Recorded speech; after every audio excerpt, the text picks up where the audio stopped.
What's up?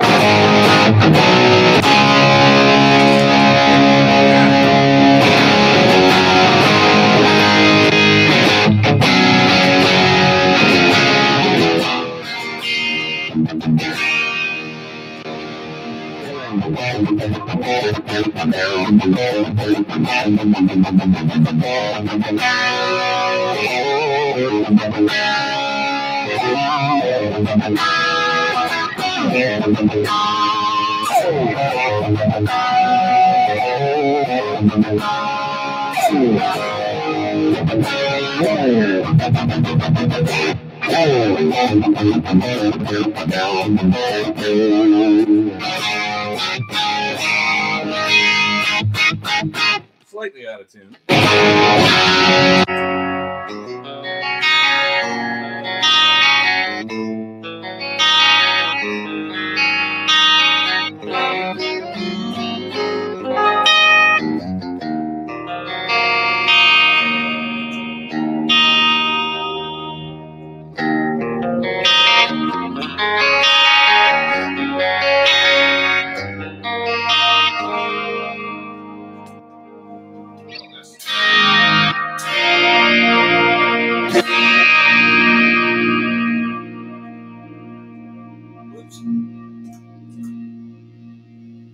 H9. I want to find my black hole sound on the H9. Ah! Sometimes I forget how to use the thing. And then, you know what the easiest thing to do is? Turn it off and turn it back on. Wait, this will be worth it. Come on, power up, Mr. H9. There we go. Better be worth it. 1, 2, 3, 4. Oh. There we go. Okay.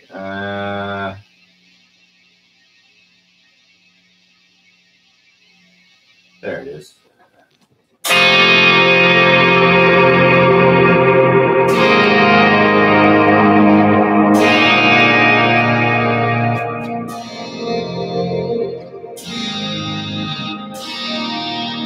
Kind of cool.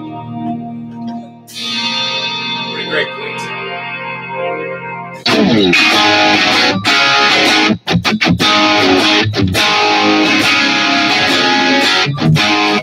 So you guys are hearing the Pete 15.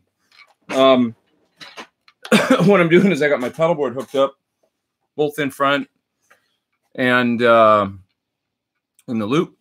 Where's the amp? So I'm using my pedalboard like I would live. It's just in mono, like you would use with one cabinet. And I'm coming out of the DI out of the Pete 15 and plugging it right into the back of this microphone with the guitar cable. And then it's broadcasting out magically over YouTube Live.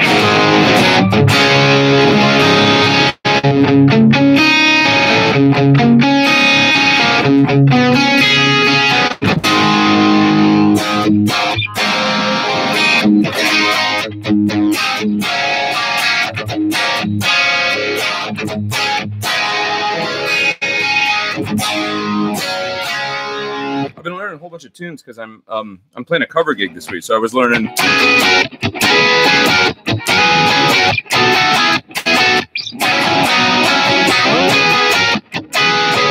And also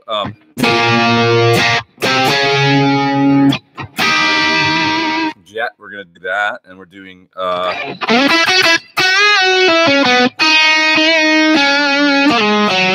Maybe I'm Amazed and all these tunes. So I've been learning all these songs. Excuse me. Somebody's up there in the top chat. It's me. It's Nicolay, and he sent me a foreign denomination of money that looks like a lot. I have no idea. Thanks, Nicolay. I can't tell what it's. I guess maybe it's Russian rubles. 670. Thank you, sir. You didn't have to do that, but I appreciate it. Good morning, and I just wanted to show you guys the amp, just so that you can hear what it's. That's just a Celestion impulse response and channel 2. And we got all kinds of people in the chat and 271 people online. So I better get into into some questions and stuff like that here. But thanks for joining me. Happy Sunday to you. I got a fresh cup of coffee. Justin says, start with Justin. He says, my Sir Classic T has a buzzing sitar sound on the high E string, fretted and open. Does this sound like a nut issue? Do the other strings fret out at all, or is there any other issues with like the, because sometimes what can happen is it's just truss rod. The truss rod has changed, and, you know, with all the weather stuff that's been going on, and, you know, I just did a truss rod adjustment 10 minutes ago on this guitar.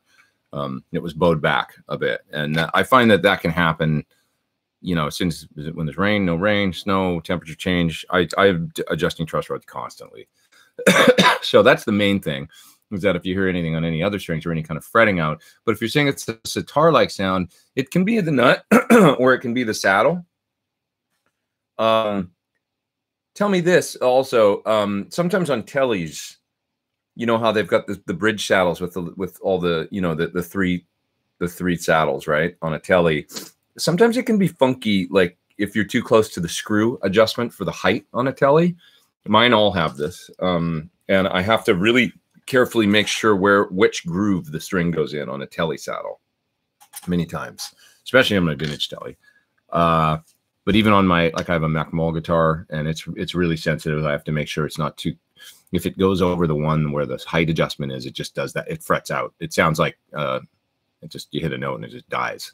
So, and then I realized it's the bridge, and I have to be very careful where I you know, put the thing. But anyway,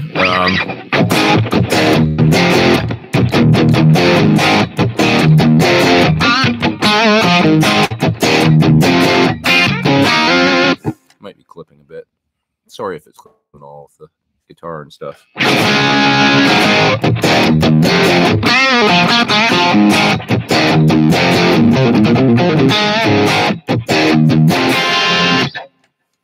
Rock and roll, rhythm guitar. Let's see. The vid for the new Carl Martin Overdrive is awesome, says Justin. Thank you. Yeah, I did a video for the Panama, which is in here somewhere. I don't know. It's not within arm's reach, so I can't get it. But it's a really nice pedal. Carl Martin is, of course, known for the Plexitone, which I did demos of, both the big version and the small version. And this new pedal sounds really similar to me, similar voicing, but it's got this damping control. Sounds like an updated Plexitone, really. And the damping control will allow you to run into an amp that's got maybe a bit more bass going on. Because the Carl Martin stuff, they'd always have very full sound. Maybe sometimes too full for certain amps, certain clean sounds that you run into.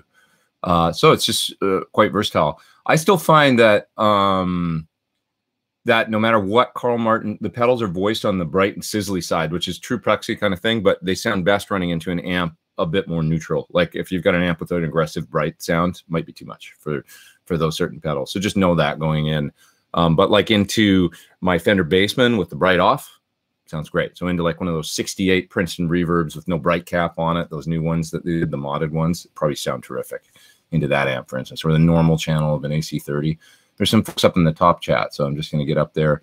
Tom says, any plan to do any East Coast clinic masterclass things or touring in general? We've been talking about clinics because of the new amp, which is right here, by the way, PT15, and I'm playing through it. It's a lot of fun. Yeah, so we've been talking about doing clinics for the amp and stuff, so there could be some stuff coming up. You know, US and also some other places. I hope so. Nothing's booked or anything like that, but we're discussing it. So I look forward to the new year and seeing what, you know, as a year goes on, what's going to happen. Jeff's up in the top chat. Thanks you guys for doing the top chat today. I really appreciate it. Jeff Rupert, he says next week's coffee is on me. Keep up the good work. Thanks, dude. I appreciate you too. You're too kind.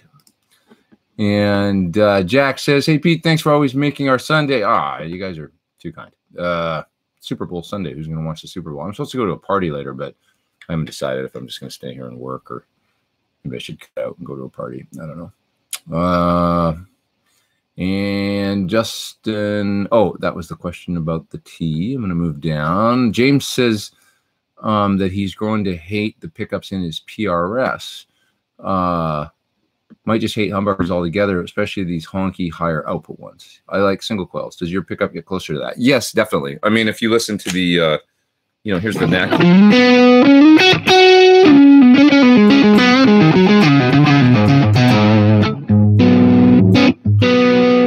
Even if I turn down the volume.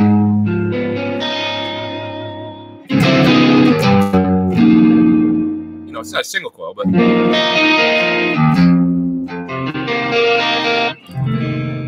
it's got plenty of clarity.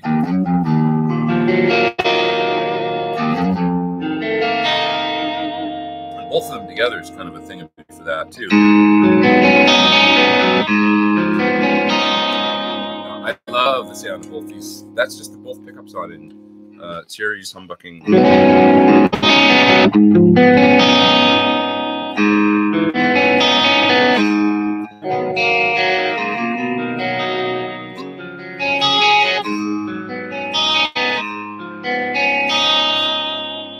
So, and then of course.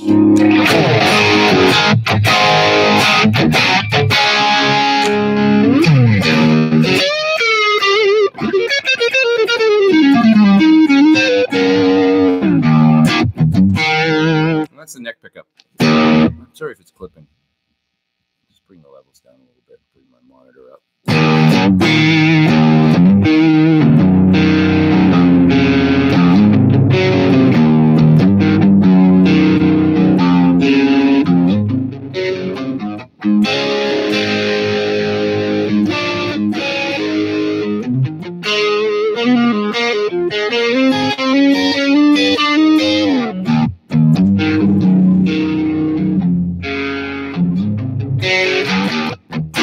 So that's the neck pickup. But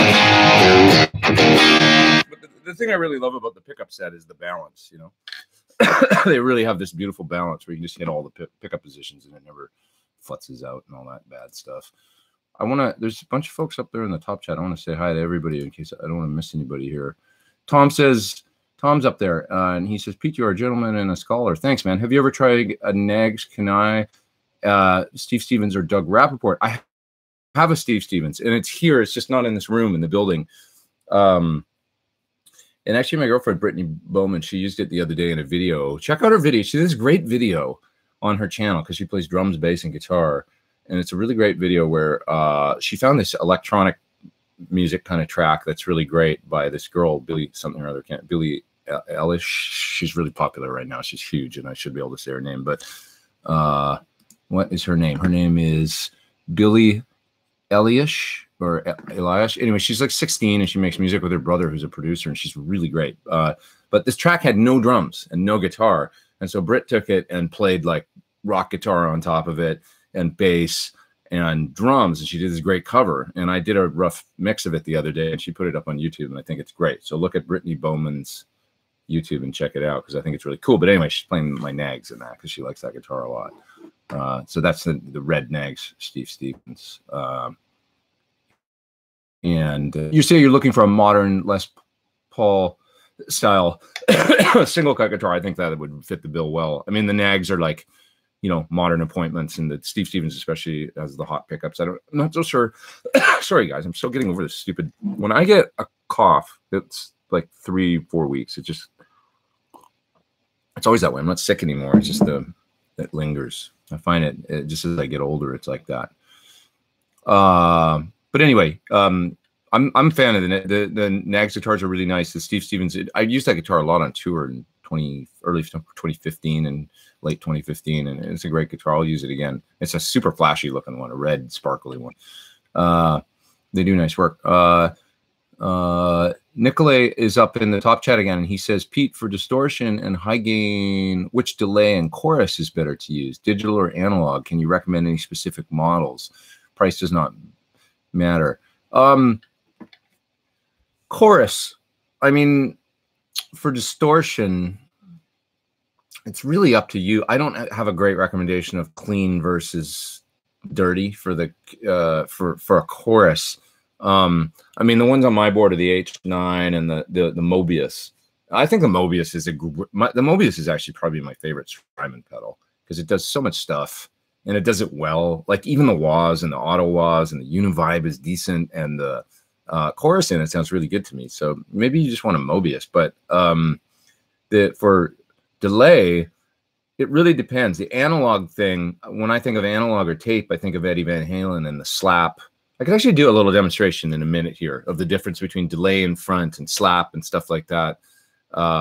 You know, kind of slap echoplex versus long digital delay. I've got it set up, so I'll just do it in a minute. I just wanted to make sure I got to everybody in the other folks disappeared in the top chat. I think I got to everybody. So why don't we do that? Oh, Sean Tubbs is here. Evidently. Oh, Henrik is up in the top chat. And he says, thanks, Henrik. And he says, Sean Tubbs is in the house. You have to meet up and jam sometime. Sean is such a ferocious guitar player. And, you know, when I moved to LA, Sean worked in Hollywood. I think you did, right, Sean, at the Boogie Store in Hollywood, along with some other great players like Rob DeLeo from STP, worked in the Mesa Boogie Store on Sunset Boulevard. And I used to go and buy strings and cables from him and stuff. And then one day I went in there and he wasn't there anymore. And I was like, oh, I wonder where that nice guy was, because he was always so nice. He's a great guy. And then I flipped open a magazine sometime in like 1993, and there he was and he was in STP, the bass player. And I was like, oh, that's why he doesn't work at the Mesa Boogie Store anymore. But anyways, a lot of people from, you know, that store went on to do some cool things, including Sean, of course. And Sean's a great guy. Steve Roy's up in the top chat. What's up, dude? And he says, any tips for hearing care, safety, and preservation? Plugs, you know, like good, go to an audiologist and get molds done. And Sensophonics is a great resource for that. Sensophonics is an in-ear company that started out as a hearing preservation company. So they started out doing earplugs as well as, I think, hearing aids and things like that, possibly. And they're a company that, you know, sometimes you see with these in-ear companies these days, you'll see 11 drivers or, you know, 14 drivers or whatever in the, you know, that's amount of like speakers in the in-ears. And they say it like it's a better thing. Sensophonics only does up to 2 drivers. That's it. And they believe it's because all those drivers and tons of low end and stuff right in there in your ear canal, pushing on your eardrum, is going to lead to hearing loss. So they're actually a company that, if their in-ears sound great to me because they're a little bit more upper mid and treble clarity focused as opposed to bass, which for guitar works really well. I find it sounds more like what I'm used to hearing. I use these Sony headphones, which are notoriously kind of bright and hyped, and they're a little bass shy. But for guitar, I find they work really well because I can hear what's going on with the guitar frequencies really accurately, I find. So that the Sensophonics remind me a little bit of that as far as in-ears go. But anyway, you can get earplugs from Sensophonics that are with different filters in them, you know, 25 dB, 15 dB, 9 dB, and you can actually get them and pop them in and out. So if you want a little bit more attenuation, you can do that. I find those are great. You have to, the only thing with wearing the earplugs is you kind of have to get used to them. So like if you're going to go into rehearsal, it's going to feel weird at first. But if you wear them for like 10 minutes before the band rehearsal starts, and then you kind of turn on your gear and get dialed in with them in, your ears compensate, and then it works. You have to, your brain has to adjust. If you put them in after playing loud already, you'll feel like I can't hear anything, like I'm too attenuated, you know? So the key is to put them in and get used to them.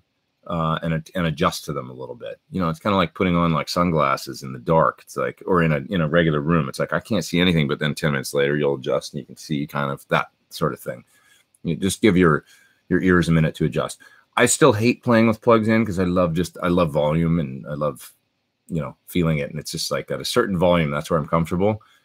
But as we get older, it's definitely a thing, you know, you have to worry about. And certainly, so the attenuated plugs that you can get from companies like Sensophonics and stuff, they're great for concerts and going out to noisy environments and stuff. I find with them in, I can actually hear conversation better because it kind of seems to dim the ambient noise and stuff.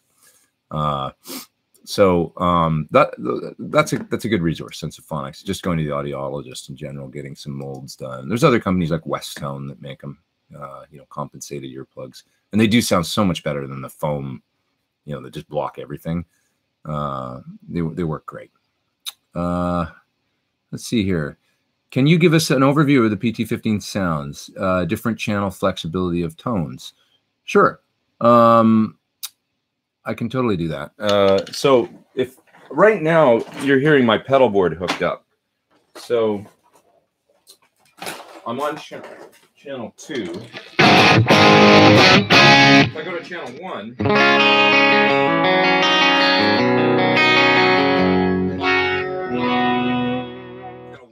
Wampler EgoCom is on right now.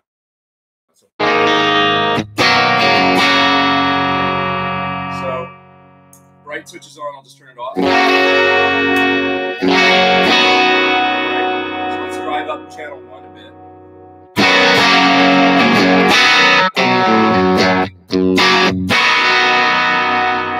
And the IR that I have going right now is an open back 112. So, and I made this IR. So it's a blend of it's a Bella 112 open back cabinet with a V-type speaker, a couple different mics on the front, and I blended in a bit of rear mic on the back. And this is supposed to be like a clarity kind of IR, like with some top end. So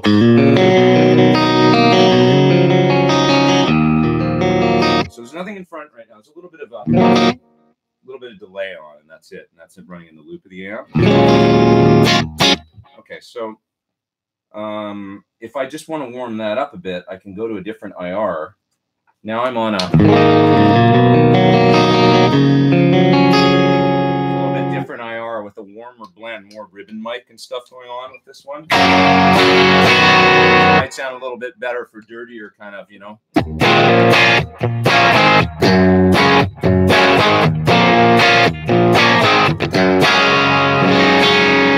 Right, it's a nice, that sounds pretty good to me right now. So I'll go back to the first one. And to the second one again, a little warmer. You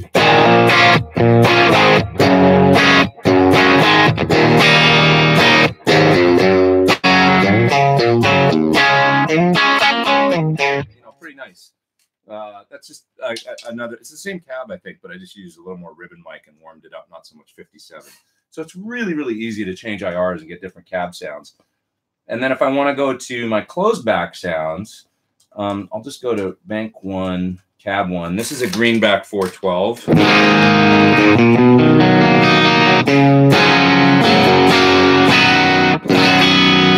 Okay, so that's Greenback 412. If I go to bank 2, this is going to be the open back 112 again.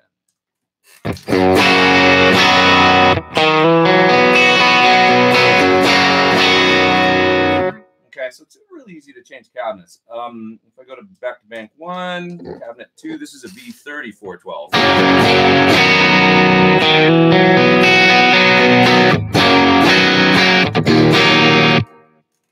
So I'm crunching up channel 1 quite a bit. I got the gain up on about 7. So let's back it down and get more clean.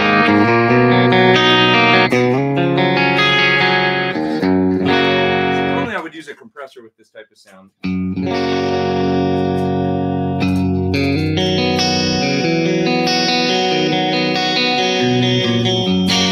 That kind of thing, you know? That's my Wampler on. So channel 1 will get anywhere from the, you know, what you're hearing clean to, you know,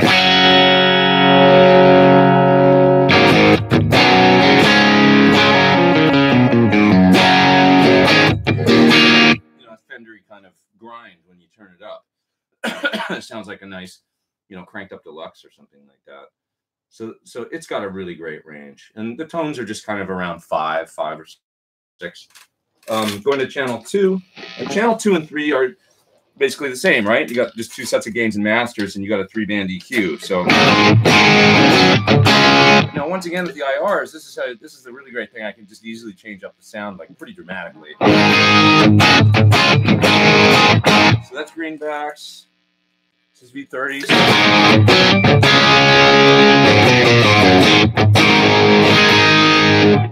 Now I'm not sure what this is. Because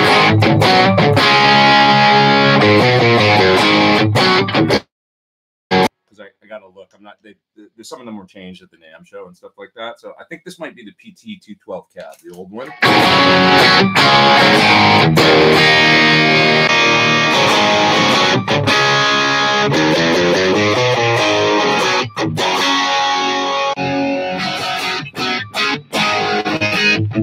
That's my stock kind of greenback thing there. And then, so I'll just go back to that. There's a bright switch on every channel, which is really nice. It's up in the top chat. I want to grab it because sometimes they disappear. So let's see. Oh, that's Steve again. He says, Oh, that was the hearing care question. Okay, I got to that. So I'll crank the gain up to 3/4 of the way up on channel 2 here.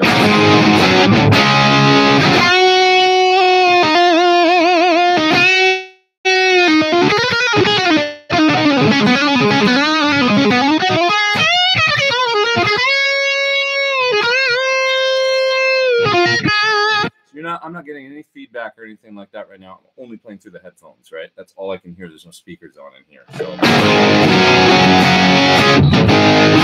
can hear there's plenty of gain, you know. If you want to get really gainy, it's in there. So generally I'm running these on about 4 or 5, the gains on the dirty channel, and then I'll hit it with a pedal.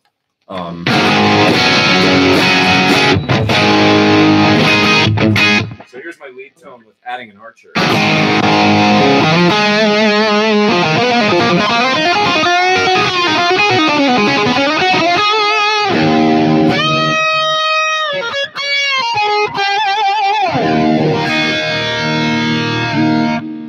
the difference between my rhythm sound and my lead. You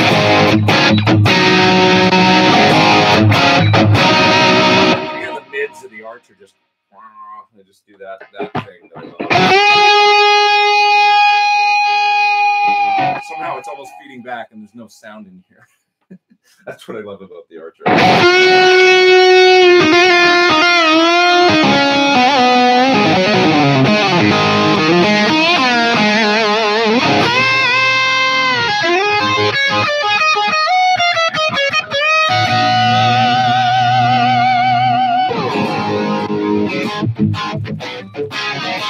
Anyway, this is also easy, just running direct.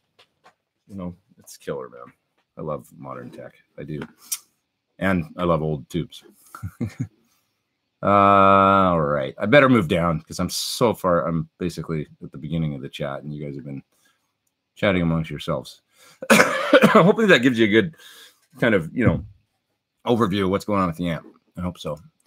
Robert's up in the top chat. He says, for the cough, my doctor turned on me to Mother Earth cough syrup. All natural herbs made in Germany. I should try that. Where can I find it? I wonder if I can get it at... thank you, man. Appreciate that.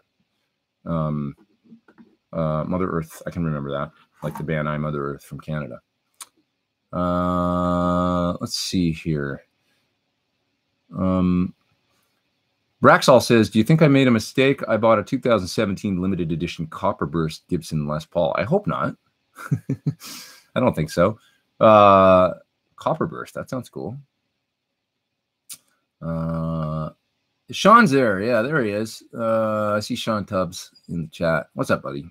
Such a great guitar player. Incredible guitar player. Let's see. Good advice here, actually, from WS for Justin. Justin had the problem with the buzzing sitar-like sound on his telly, and Justin was having issues with that. So WS says, stick a capo on the first fret, and if it disappears, it's a nut. That's good advice. If you still hear it, it's something else, right? And it could either be truss rod and the strings ringing against the frets or whatever, or it's the bridge saddle. And what I would recommend is if it's a telly and you have the multiple grooves in the bridge saddle and the 3 saddles, pick it up and move it to another one. Just tune the string down and try moving it to another one and see if that cures the problem or makes it much better. Ben's up in the top chat. Thanks, buddy. He says, I'm seriously considering getting the gold signature guitar. According to the Sir website, it comes with the new bridge right now. That is correct. So I can officially say that anything built now at the Sir factory will have the new Wilkinson bridge on it. So they're putting them on there now. So yeah, if you guys got one, there could still be guitars at dealers, obviously, with the old ones. But anything being in production now is receiving the new bridge as they are built. And let's see, we got Old Guy's Guitar Vlog. He's always here. I appreciate that. Thanks for being here, man. Moving down in the chat. I like that you guys all know one another now and you guys talk amongst yourselves. It's cool. It's like a party and there's people in the other room talking in your kitchen, you know. Cool. Is anybody using Pete's pickup for load tuning? I wonder that too. Yeah, I don't generally do a ton of low tune stuff. Sometimes I do. And it's funny because when I do, I tend to go for hot pickups because I guess I'm doing something really heavy then, and I feel like, all right, I'll go for the, you know, I use my Wolfgang guitar a lot because it's got, and the other reason I use it is because it's got the, well, first of all, the bridge is fixed. It's flat against the body. And second of all, it's got the D-tuner on it. So I can just pop it out and then I'm in drop whatever. And it's got, the pickups sound good for heavy distortion, I find, in those guitars. Bill O'Connell says, gold foil to replace P90 on a Tele. Thoughts? I've only messed with a gold foil pickup once. And you can actually see the video. It was for Echo Park Guitars. I don't make a lot of guitar demo videos, but I was asked to make one by Vintage King back when I used to make videos for them. And it was of this, and I did it. I did it for a couple of Echo Park guitars. That guy's really well regarded. And makes guitars here in LA, obviously Echo Park, I believe. So I don't know if that's actually where his shop is, but anyway. And it was cool. I don't really remember what it sounded like, to be honest, but they were nice guitars, and you can find that video on my channel if you want to check it out, of the Echo Park guitars. So thanks, Bill O'Connell, for doing the top chat. Appreciate that. Moving up. Let's see. Tom says he uses set of Thornbuckers in his Sir Classic S, and they sound great for drop D. Yeah, I mean, the nice thing about the pickups is no matter what, you can throw distortion at them or play clean with them. They're always going to be balanced. That's what I love, you know, the most, is it's the balance between the all three.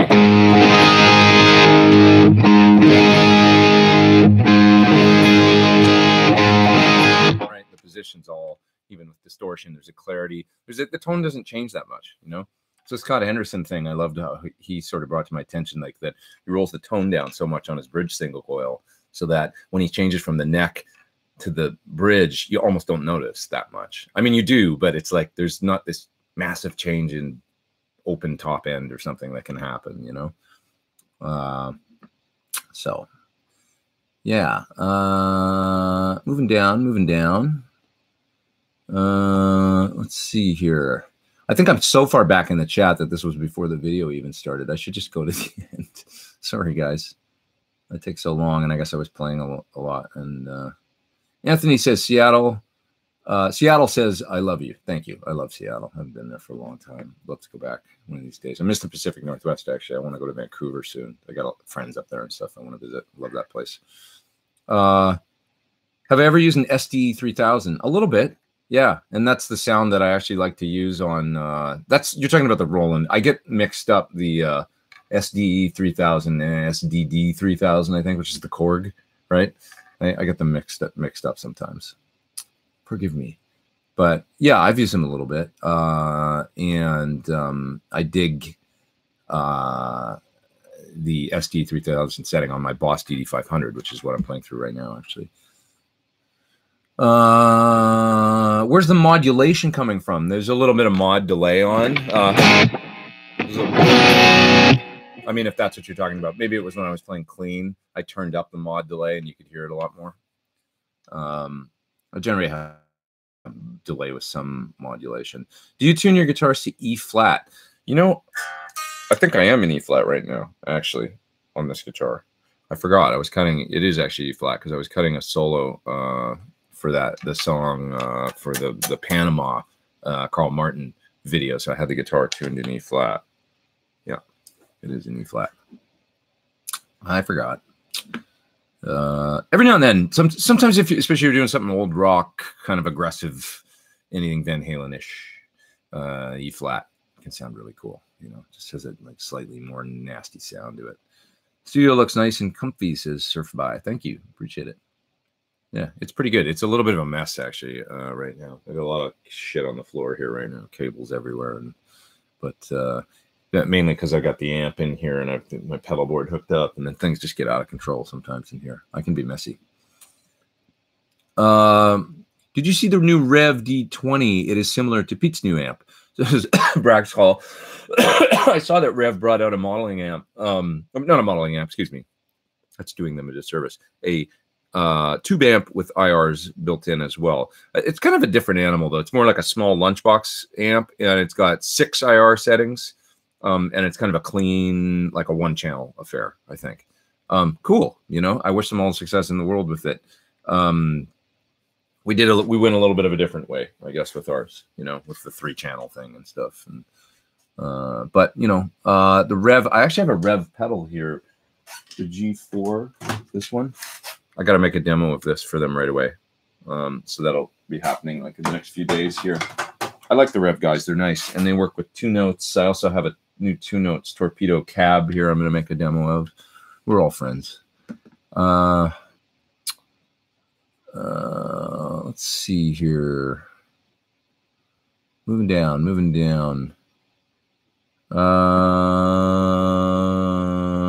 Let's see. L. Scott Music's here. He says, he's my buddy. He says, how are you faring in the rain? Yeah, the rain was crazy in LA yesterday. It was nuts. Nuts. I guess we need it. I hear all the reservoirs are basically full. Ben Funk says the dirty tone is glorious. Thanks, man. I'll play that riff from the video.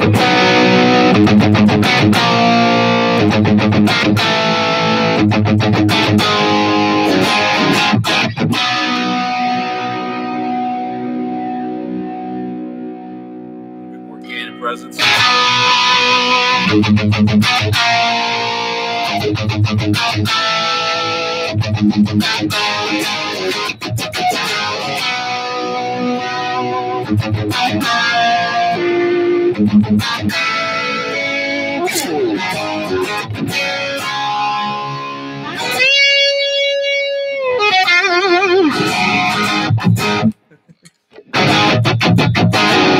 Once again, it's so easy to go to here's V30s.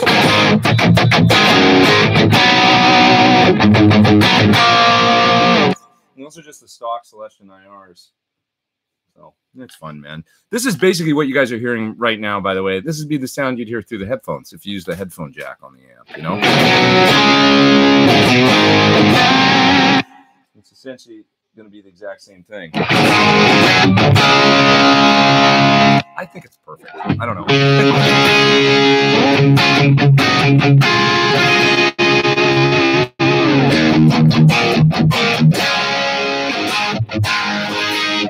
Maybe not what you associate with 6v6s either, but that tone is just super fun to me. I mean, come on, it's great. What is the thought process in your mind when writing a song? From my daughter Isabel. That's a great question. That's from Pyro Pedals. Generally speaking, and I'm so far behind in the chat. Sorry, I'm just realizing, but hopefully that fella's still here that asked that question. So if I'm going to write something, all right, let's just write something. I will go to a clean sound and try and come up with something kind of vibey just on whatever I dial up. Here's a tremolo.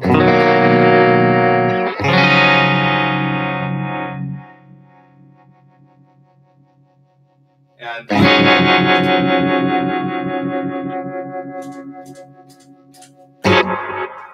okay, so I don't know.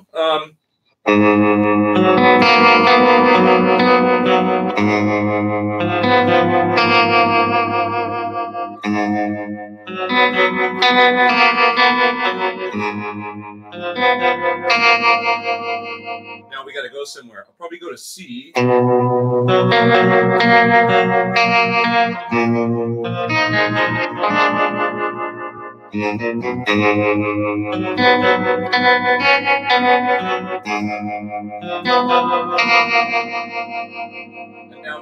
now I'm hearing like a major 7 on it.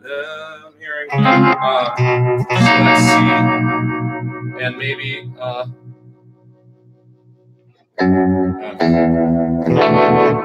no, so that sucks. Now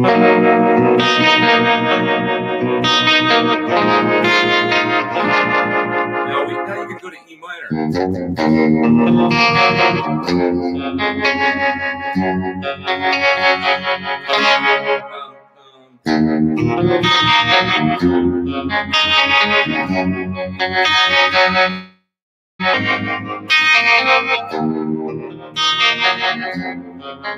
So I'm just hearing chords, but I'm sort of hearing melody go through my head at the same time as to what I would play over something like that.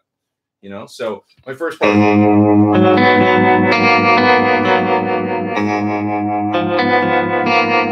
I tend to hear drums too.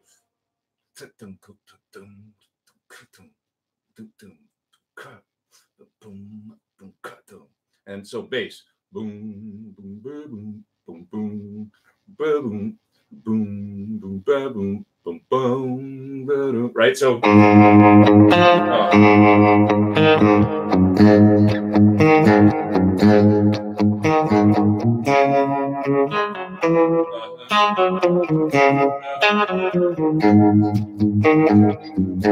I can hear that that'll work with the kick pattern that I'm hearing in my head at that. You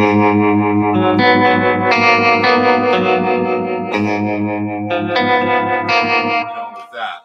And then for a melody on top of that, I wish I had a looper going right now so I could just loop it. But so if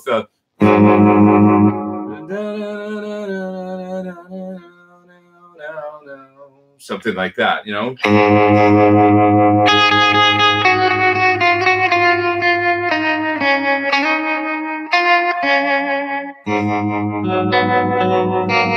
that melody will work on top of that. So I just hear things generally all at once. I don't know why, but I hear like the drums, the bass part, and the melody and the chords as I'm playing them. I hear the melody happening on top of. And so then when I go to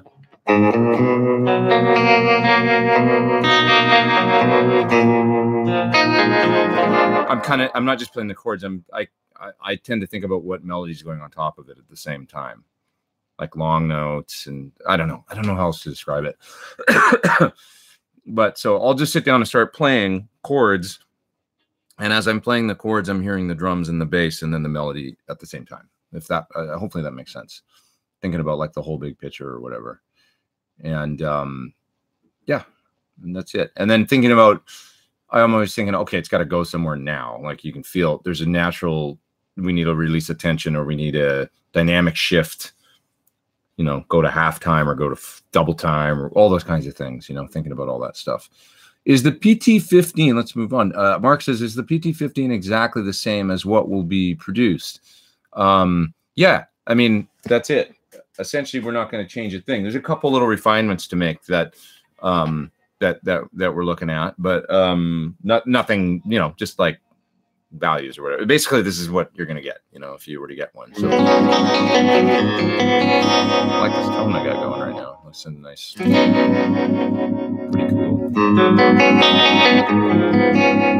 Raxall says, are you going to redo your board since all these new pedals are coming out?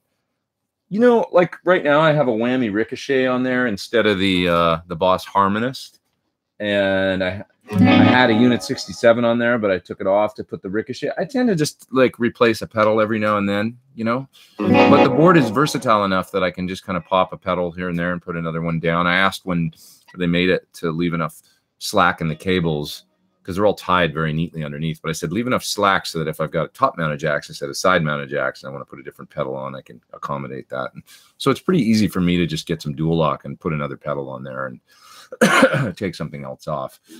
But yeah, it tends to morph, like, you know, pedal or 2 or 3 change every year or something like that, I guess. Not more than that, though. I have been thinking about experimenting with putting a Line 6 stomp on, HX stomp, instead of the DD500.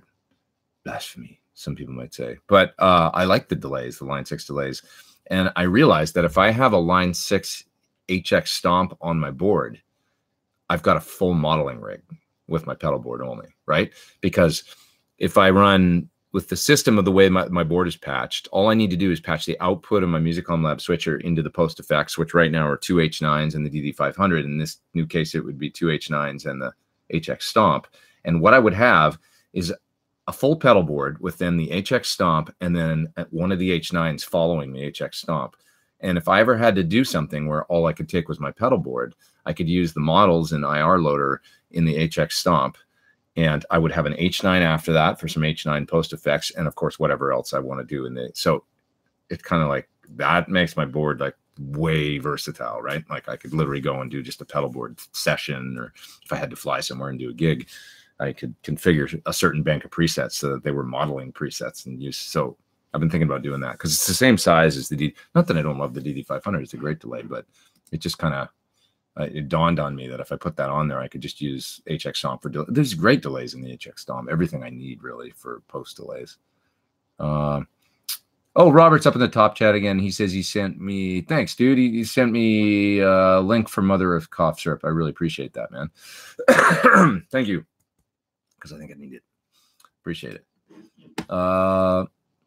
Super Unknown says, hey, Pete, I was playing that song last night. It's does anybody know the, here, wait, let's play it. Because that's such a great time. I was playing, learning Take It So Hard by Keith Richards last night, which is, of course, the Keith Richards tuning. All right, let's talk about Keith Richards tuning for a minute, as well as the tuning for Super Unknown while I'm on about it. I'm going to pick up my 335. I'm going to go to the dirty channel.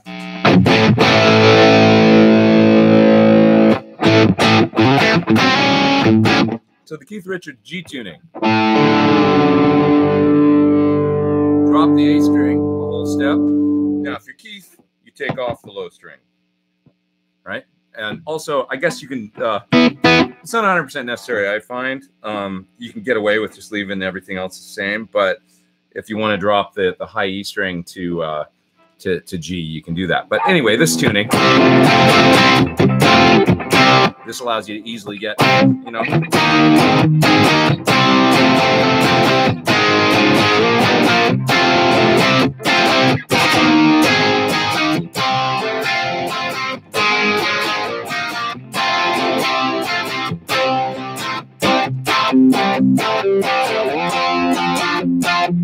okay, so that's great. Now, if you want to do Super Unknown,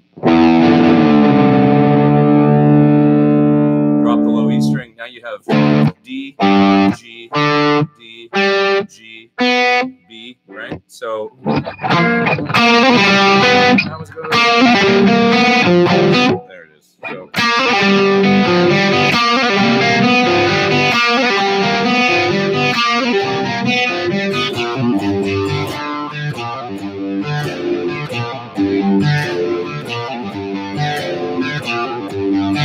cool tuning, you know. So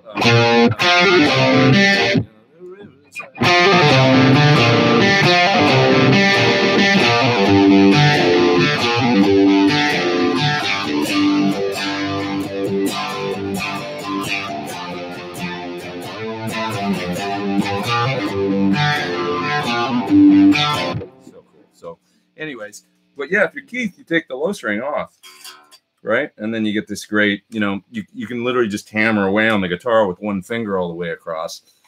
And you got the whole Keith Richards magic, you know.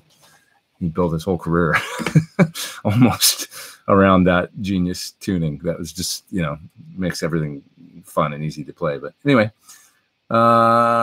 dude, love the merch, Craig R says. Thank you. Even a coffee mug. I know it sounds like I am ribbing you, but not so. So I did with Teespring, I've got this merch now where you can get a Pete Thorn. I haven't got mine yet, but I'm getting one.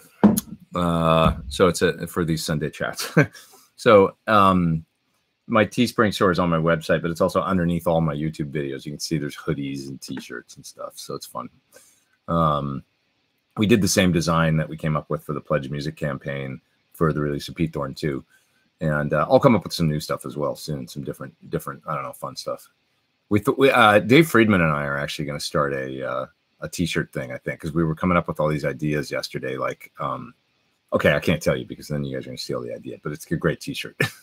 So we're going to get some that if you like old Plexi amps and stuff like that, then you'll dig these. So, okay, moving down. Let's see. Oh yeah, Nikolai had questions about delay and which delay to use with distortion. So let's talk about it.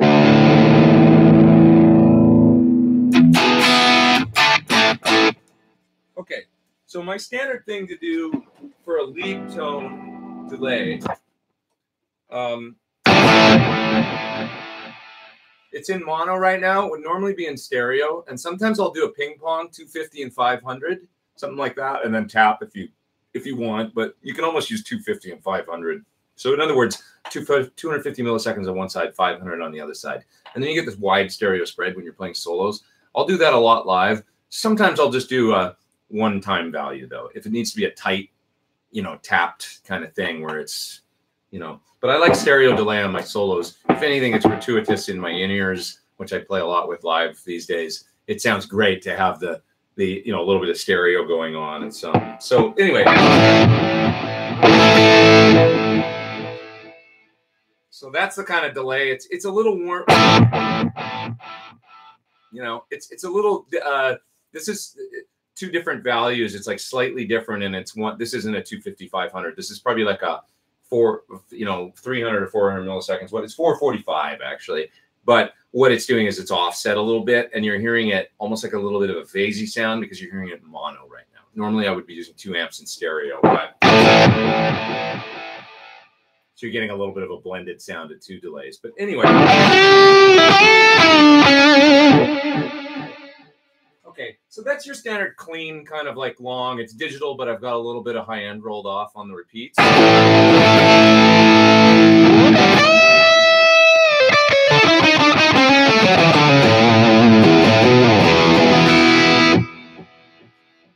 Okay, so that's delay, post amp, in the loop, long, clean repeats, that kind of thing. So if you're going for, you know, anything like Steve Lukather tones, or where you want, you know, something where the delay is very clear and tails out, that's what that sounds like. Now I'll turn on my Echoplex, which is in front of the amp. It's a very different sound, right? You know, so I'm going to bring down the delay mix, and I'm going to bring the time back. And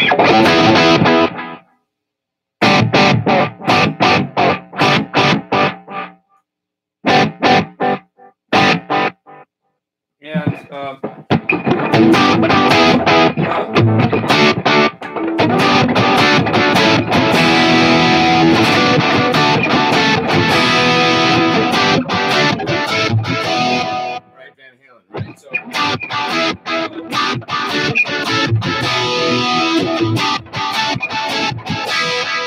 played the delay like that, and that's echo in front bouncing into the front end of the amp.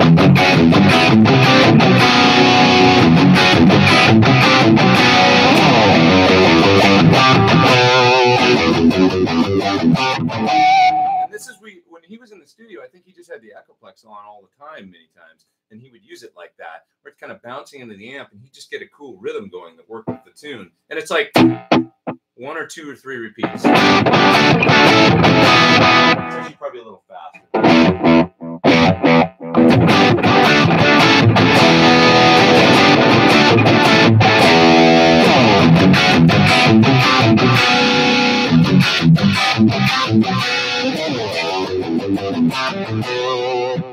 You can hear how loud the delay is, but because it's tape delay, so it's kind of dark and warbly and weird, it adds this character to the tone. It just doesn't sound the same if I do that post in loop. It sounds too clean. This gives you this bounce back. Because if I pick light, the delay's more subtle. If I hit hard, it just goes whack and like whacks the front end of the amp. So that's when you get that. So it depends if you want that kind of character, or if you want the more you know, smooth digital delay kind of character. You know, it's just a different sound. If I was going for that kind of, you know, more vibey 70s, you know, and of course, if you guys have never tried the Echoplex, by the way, I mean, listen to this thing, how cool it is when you make it crazy.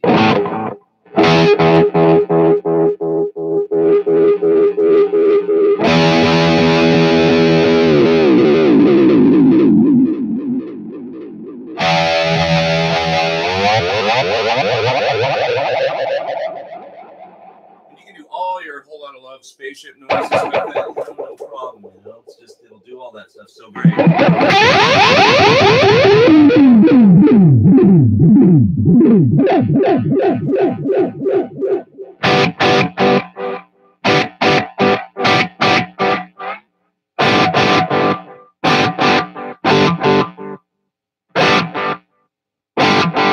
I'll just leave it on like that for now. It's a great sound. This is why I got it on the board, because I just like to be able to have the option of doing those freakouts, like delay freakout noises, you know, are fun. And then I'll use the DD500 in the loop for more the timed long delay or pretty stuff or whatever modulated. So it's those different sounds, and you just decide what you want to do. Moving down, saw John Petrucci on Rick Beato, Class Act. What are your thoughts, Pete? John seems like a great guy, and Rick is knocking it out of the park, man, with all these videos he's making lately with Steve Vai and John Petrucci, and like interviewing Chris Lord-Alge, and man, he had a productive NAMM. Rick Beato is an inspiring guy. He gets, you know, he did this video recently about getting things done. Like he said, I'm tired. It was like this video of like, I'm tired of your complaining or something like that. And, you know, and he's basically, I didn't watch the whole thing. I should go back and watch it. But I think the gist of it was like, just get shit done. Like stop like making excuses, do things. And then he had all these haters in the kind of, not like haters, but people just kind of like, yeah, whatever, man. Like sometimes you can try hard, but it just doesn't work out. And it's not that easy. And I'm tired of hearing these successful musicians say, you know, you just got to do it and stuff. But, you know, and he was like, in the comment below that, he was like to the guy, he was like, this guy's an exact example of what I'm talking about. Don't do what this guy does. Do the exact opposite and you'll be fine. And they had this whole back and forth and stuff. But then he goes to NAMM, right? And he locks down all these interviews with all these people. Putting out my NAMM video today, like a week later than I should really. I think I'm going to put it out today. Like I'm just going to put it up at like 3 p.m. or something. But I did a little 20-minute NAMM wrap-up video of all the cool stuff I saw. And the reality is, it's like I've got this one video that I made, and I don't want to say I'm phoning it in as far as the, you know, I worked on it and I like took it. But Rick, like, how do you have the time to like? How did he organize? Like he gets shit done. Like, you know, he locked down all these interviews with people like Petrucci and he went to NAMM and he's like, I'm going to make the most of this week. And he really knows how to do that. So he's an inspiring guy. And he's a good example. You know, you got to have good examples, like good role models. And he's a good role model when it comes to all this stuff. John Hutchinson is in the top chat. And somehow I missed that. He says thoughts on Earthquaker Devices Swiss things. I haven't seen that pedal. Tell me about what it is. I would like to know. I don't know about that one in particular. So now I'm lost in the chat, and I'm just going to start somewhere in the middle because I'm so far back anyway. Alrighty.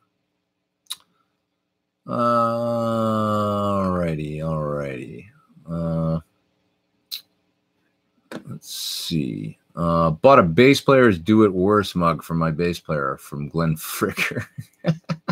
Says Leo. That's awesome. Glenn Fricker's a great guy. And yeah, that's amazing that he made those. I love that he did that. I didn't know he had that. I should go buy some of that stuff from Glenn. Let's see. Oh, somebody's up in the top chat. It's Jennifer. What's up, Jennifer? They're eliminating Google Hangouts. I think these broadcasts will be no longer free. Donate. This isn't Google Hangouts though.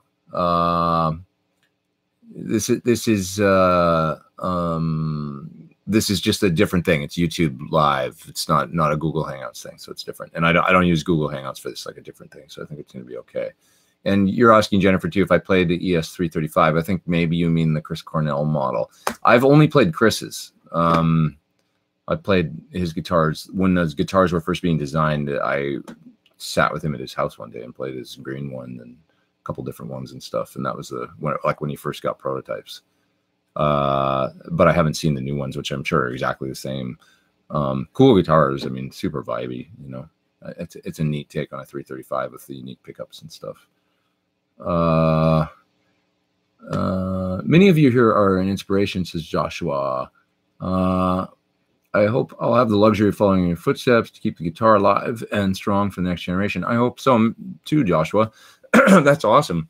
I mean, I think no matter what, there's great things happening in guitar right now. You know, there's exciting stuff. So, you know, and I hope you're one of I hope you're leading the pack, my friend.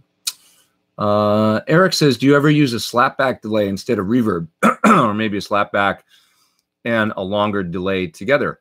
I've always got a slapback sound. on when. Okay, one thing I do is a stereo widener kind of thing that I can't show you right now because I don't have stereo going. But many times I have a delay on that's 35 on one side and 45 in the other side, and I've been doing that for a year or two now, and no feedback, and just blended that 10 or 15% underneath my signal, and it just gives you a little bit wider sound. You don't really perceive it as delay or slap because the delay is so short. But one thing I do have, if I go to my clean channel, okay, spring reverb, right? There's a little bit of echo going right now as well. That's spring coming out of the H9. Okay. This sound, by the way, is the clean channel on the amp with the Jan Ray in front.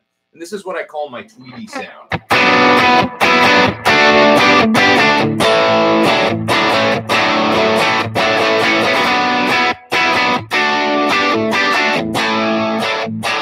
I think of it as kind of like almost like a Tweedy, kind of a small Fender amp sound or something. And I use this sometimes for certain things. But one thing I have here, so you know how a DD500 has, you can't see my foot because the amp's in front of it. But the DD500 has an A and a B per bank for delays. So my long delay is on A. And I don't have my expression pedal hooked up right now. Normally I would have an expression pedal live hooked up, and I could, you can hear that that's because it's a stereo delay, but you're hearing it in mono right now. So, okay, normally I could blend this in with my foot on expression pedal, but on the B setting on the Boss,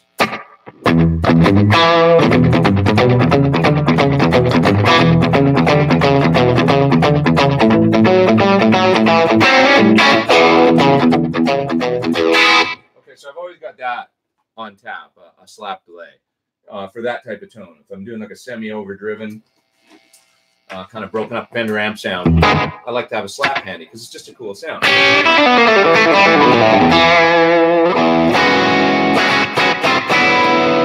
Right, so that's something I've generally got on deck if I need to use it. Spring reverb, slap delay. That's what you're hearing right now. This is actually preset 2 on my pedal board. So I've got my clean sound with compression. On the Mobius, I have available a trim. Harmonic tremolo if I want. I've also got a swell. That kind of swelled stuff. Right, and if I did that, I'd probably be blending an echo. DD500. I actually want to get more delay. I'm going to work on this preset a little bit, so I want to get more of that. But these are just some things that I have on tap. Now, if I go to that second sound, right, this is this kind of Tweedy amp tone, preset 2 on my Musicom, spring reverb, and the slap delay. On the Mobius, there's a vibrato. So if I want to do like a... I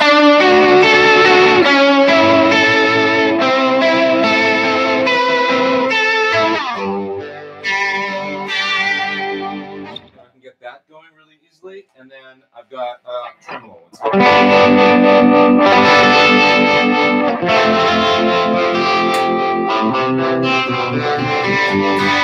Okay, so that's some sounds easily available.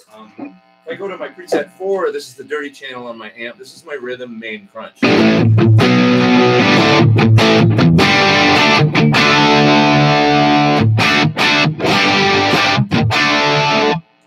VH flanger.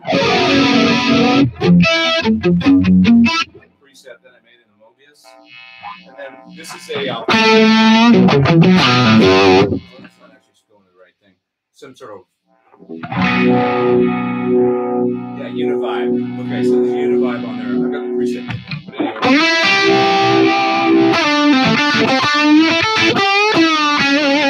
So that's on my Mobius too. So I can call up all these things really easily. Just kind of, you know, some basic sounds. And then my lead preset always has delay.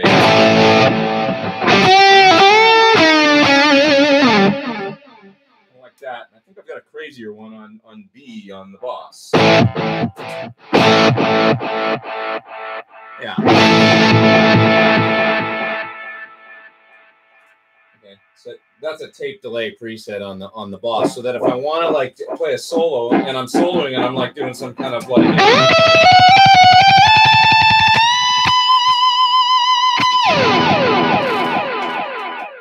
just on the last note, I can hit and get a big long delay trail, and that's on the Boss. So that's just how I configure my kind of standard presets on the board. Just a little walk through the board there. This, by the way, this is the first time I hooked the pedalboard up to the amp, and it's working great. I did this last night before I went home, and it's cool. Two things. Will the load and IR be externally accessible? This is, by the way, iCombs is up in the top chat. He wants to know if the load and the IR will be externally accessible on the PT15. And he says that I've sold him most of his current pedalboard. Salesman of the year. I don't know. That's up to you guys. I didn't get a trophy, though. But will the load be externally accessible? I don't think so, no.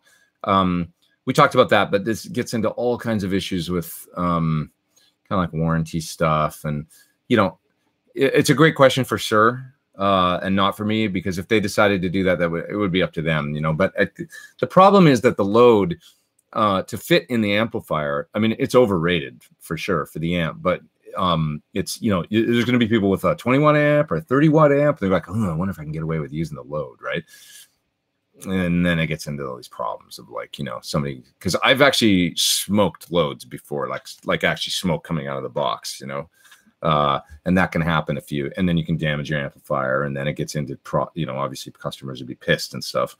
So when we're talking about you're talking about the SIR reactive load, it's the size it is for a reason. It's pretty big, and there's vents. And it's like, you know, they basically say you can plug 120 watt. It's rated at 100, but the reality is you can plug 120 into it, is what I've heard from John. Overrated, overbuilt. You don't want people running into problems with their amps, right?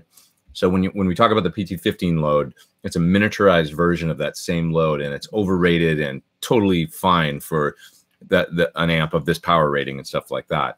But when people are like, hey, can I plug other amps into it? It's like, you're going to try and plug your 18 watt or your 25 watt. And you know, maybe, you know, so it gets into those kinds of issues.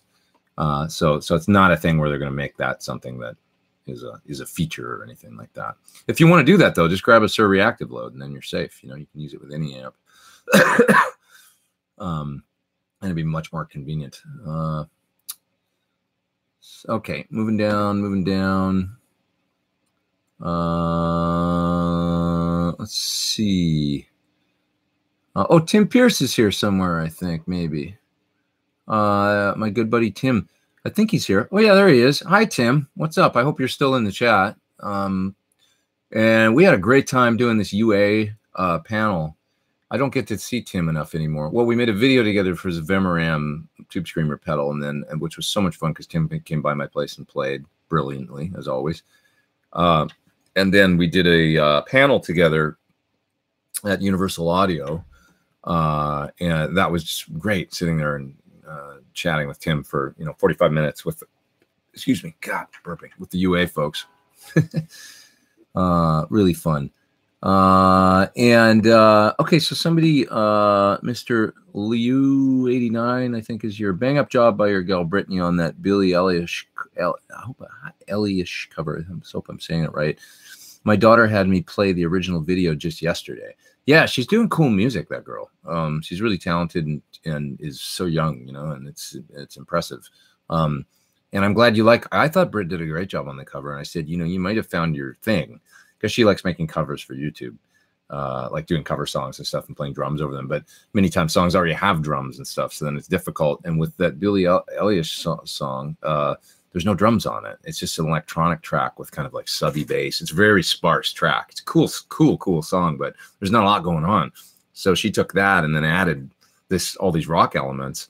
And then she brought the drive in with the, she works in GarageBand. I can open GarageBand and Logic. So I just opened up the session and I was like, this sounds cool. Like it was like, because, obviously the original song is in there, and then she's added all these guitar parts and with time delays and play drums and stuff like that, because she plays drums and guitar and bass and everything. So it was pretty neat. If you guys haven't checked it out, go check it out. It's on Brittany Bowman's channel. And it's the latest video she put up of the Billie Eilish. I I can't pronounce her last name, I feel like, but I'm saying it right. But anyway, check out the video. I posted a link to it on my Facebook too, if you want to check it out. Give her a follow and a like and all that good stuff. She'd appreciate it. I just heard you mention unity gain on one of your pedal reviews. Can you explain a bit more on how to set a pedal for it? Yeah, sure. I mean, it's just kind of fun today. I'm getting some good questions where I can just actually demonstrate that. So, for example, if the easiest one's probably my compressor. So if I go to my clean sound.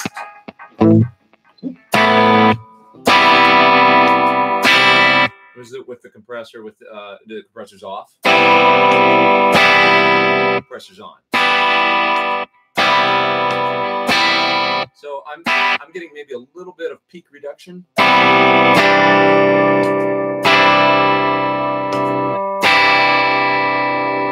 can hear how the compressor just kind of evens out the tone. So that's with this particular compressor, that's a function of setting both the blend knob and the output volume knob. And all unity gain means is that it's essentially the same when you turn on the pedal and when you turn off the pedal. So with a clean sound, it's pretty easy to demonstrate. If I go to loop or sound 2 on my pedal board here, now I'm turning on and off the Jan Ray.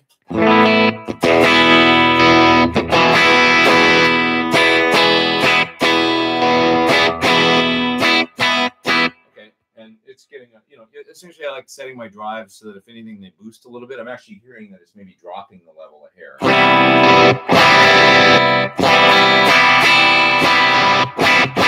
It's pretty damn close though.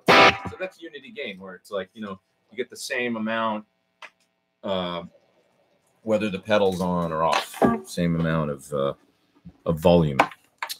And I like to do that. Generally speaking, when I turn on a pedal, I like to hear it just bump like a dB or two of, you know, like it's just goosing the signal a little bit, just because it feels good when you turn it on. But many times I see people with distortions and overdrives, and they got the volume dialed back to like 9 o'clock, and they're like shredding away, and it's like, okay, but now you're getting mainly the sound of that overdrive pedal, and then you're like coming out of it with nothing going into the amp, and I don't really like to do that.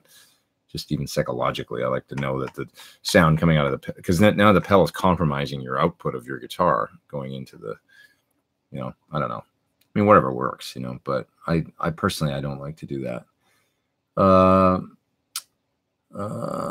Do you ever use spread triad, says Brad? I don't know what that is, actually. Do you mean like the, like kind of like the Eric Johnson thing when he does that with those kinds of sounds? Let's see. Mr. Devinily says the drive sounds on this amp are all I would ever need for dirt. Would like to hear more of the clean channel. Yeah, so I mean, I'm on there now. I got the Jan Ray on. If I just play, that's with my comp on too. With the humbuckers, I always get a little bit of.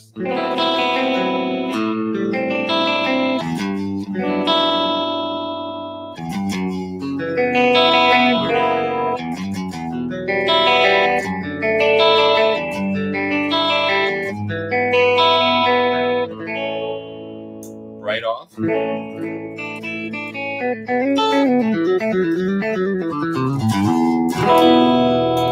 Right on.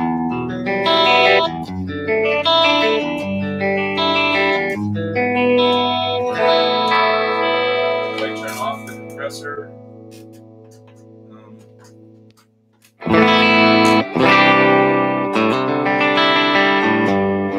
And then I gain up the, I'm going to boost it, so now it's like going to be like a crunchy Fendery sound. Right?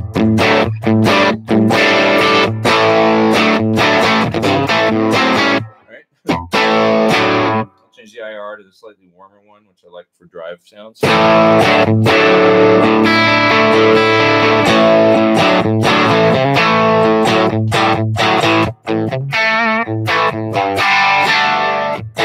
you can mess with the IRs and totally change the sound. So now I'll go to a greenback 412.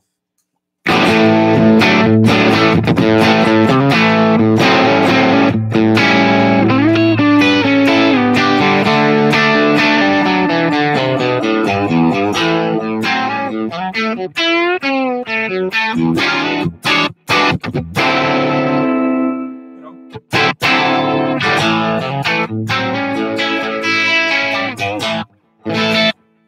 so that's the clean channel across a little bit of gain range from anywhere on about 3.5 or 4 to about 6 or 7 on the clean channel. Most of the time I use it set like this. Oops.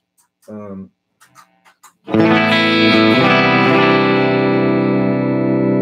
know, with a pedal. It's just a nice kind of straight up clean. Guitar is loud and voice is really low, says Glenn. Oh, sorry about that. I can turn up my mic a bit. It's hard for me to tell because I'm hearing my voice in my head, of course. And yeah. Hit it with the phase 90, says Leo. I can do that. I have the phase 90 on my board, but I'm getting tired of rolling back and forth. Anyway, Tim, great that you're here. Mr. Tim Pierce in the house. We got 430 people online. This has been great today, folks. It's about 12:35. I'll go till 1 or so. Hi, Pete. Will you be with us in France this year? You know, I don't think so, unfortunately. I don't think I'm coming over this year to France, which is too bad. I would hope to go this year for something, but you never know. Some other things could come up. Somebody's up in the top chat. It's Chris. And then he says, Pete, love your gear demos. Every video is littered with so many cool techniques. Thanks, man. What do you use for drums and bass on your demos? Bass these days, I'm mainly playing. I've got my, you can see it back there. I think it's my new, is it back there? It's somewhere. Oh, it's back there. My Warwick, which sounds amazing. That made the biggest difference in my bass sound. On the Panama video that I just did of the Carl Martin Panama pedal, I plugged into my Geddy Lee bass preamp from Sansamp, which is a great $399, I think it costs, you know, and it's like a killer way to get a cool bass tone, really easy DI. I use the Helix a lot. I use the bass. I can look at my preset right now. It's the bass Cali 400. So it's like a Mesa Boogie style bass amp. In the Helix, and I use it with an Ownhammer IR of a 410 cabinet generally. That sounds really good to me. I'll also many times use the UA B15 amp or the SVTs in the UA. So Universal Audio, Brainworks, MPEG amp sims. So I'll just plug right into the Apollo interface, you know, and use like, you know, nothing but a tuner in line basically, and then play through that. And that's about it for bass. For drums, I'm using Superior Drummer 3 quite a bit, and I have Easy Drummer 2 as well. If I'm doing anything spacey, like kind of more mellow stuff, I'll use the Dream Pop kits in the Easy Drummer 2 because I like them. They're really cool and dark, and they've got one called Moss that I love. That's just like this really mellow, you know, for sort of more space. If I'm doing like delay demos or reverb or something, I'll tend to use that kit a lot. And then for the rock stuff, I'm using Superior usually. What else?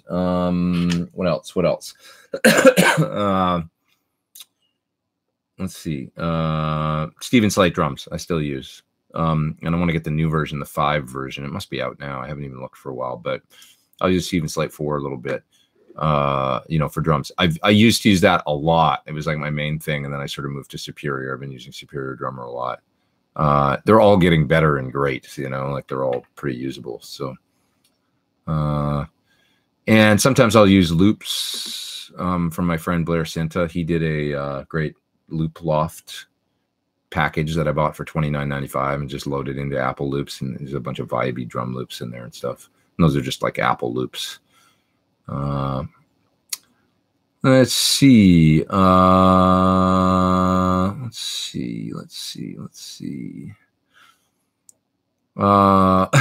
Spruce Creek Traders said he got his friend's old EP3 at the house for a few days. It makes me drool on myself. That's a great description of getting lost in a delay sound. I can't think of any other way to describe it that would be better than that, you know, where you're sitting there and then you drool on the guitar because you're so lost in tone. I had a great sound going in here last night, actually, when I hooked this up with my fuzz, my Hyper Fuzz, which if you guys have never tried the Hyper Fuzz, it's the most badass. You know, it's like my secret weapon. All right, I'm just going to show you because it's so cool. So bear with me for one more sound example here. I'm going to go to the Hyper Fuzz with the black hole reverb. Okay. And I'm going to turn up the mix on the black hole reverb so it's up there pretty good.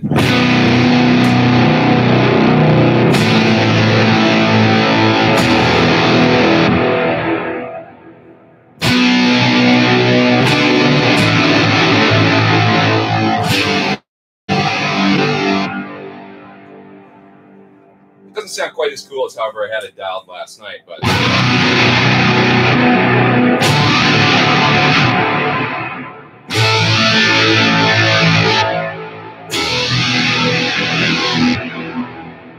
that's with the wah on a little bit too.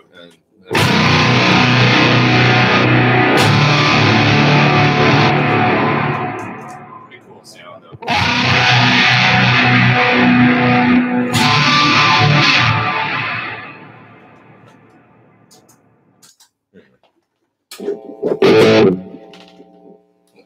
Wah.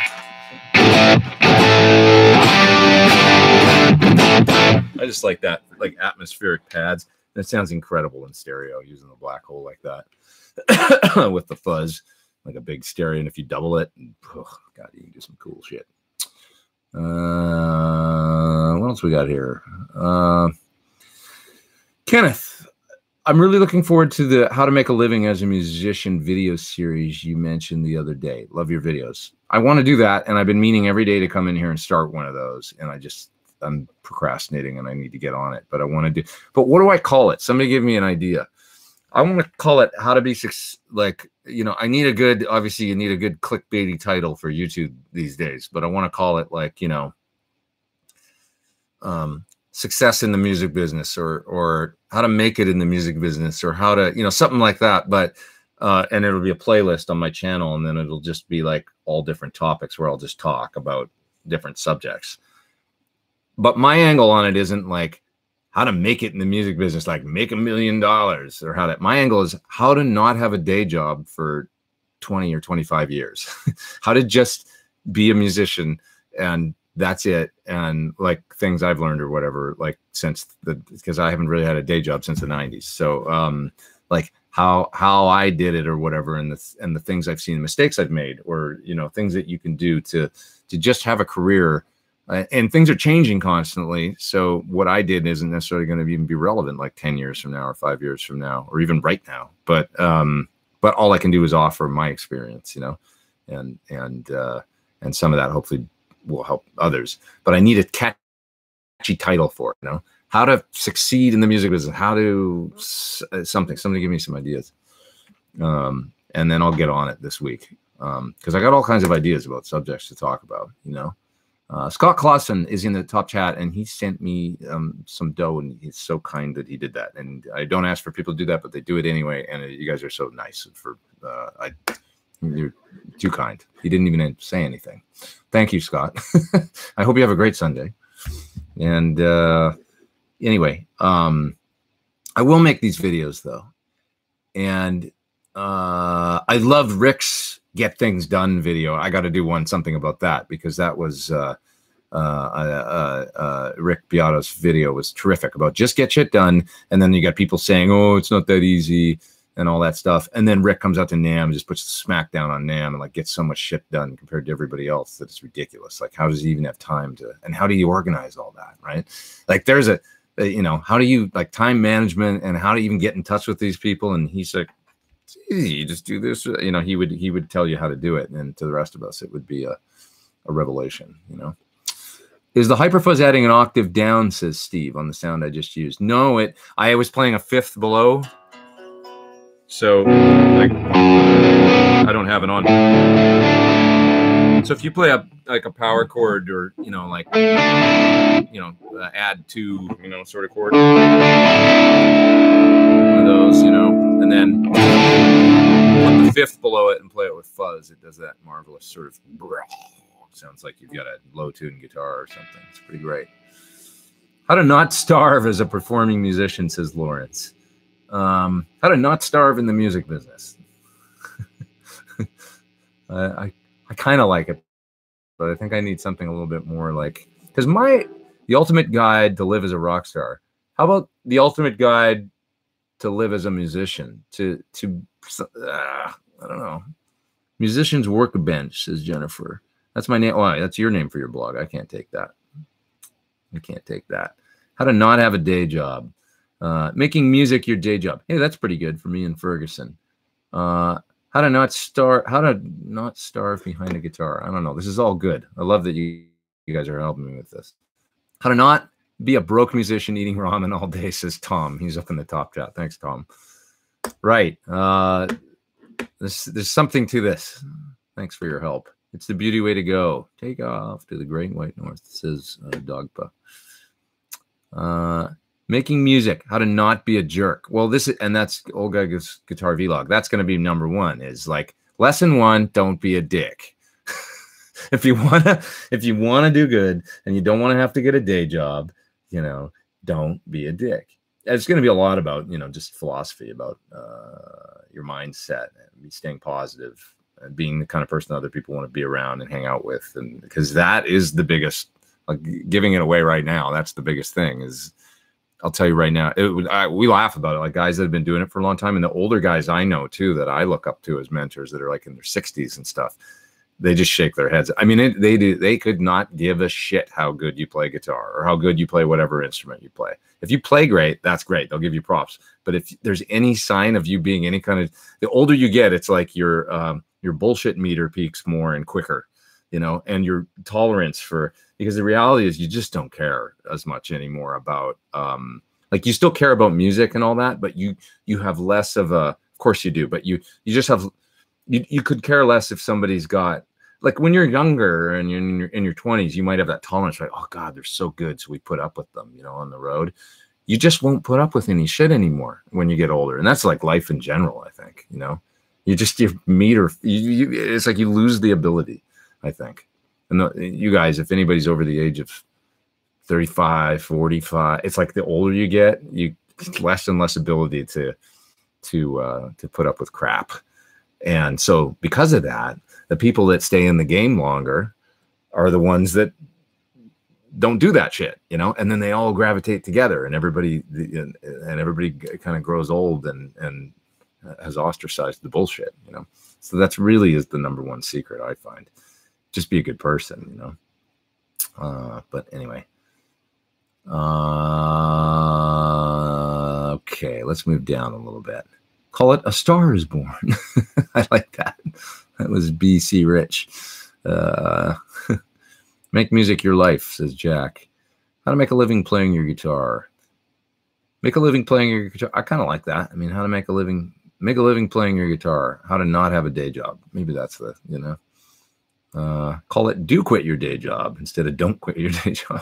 I'm not going to recommend that. Balancing your bank account as a working musician. Anyway, some great ideas here.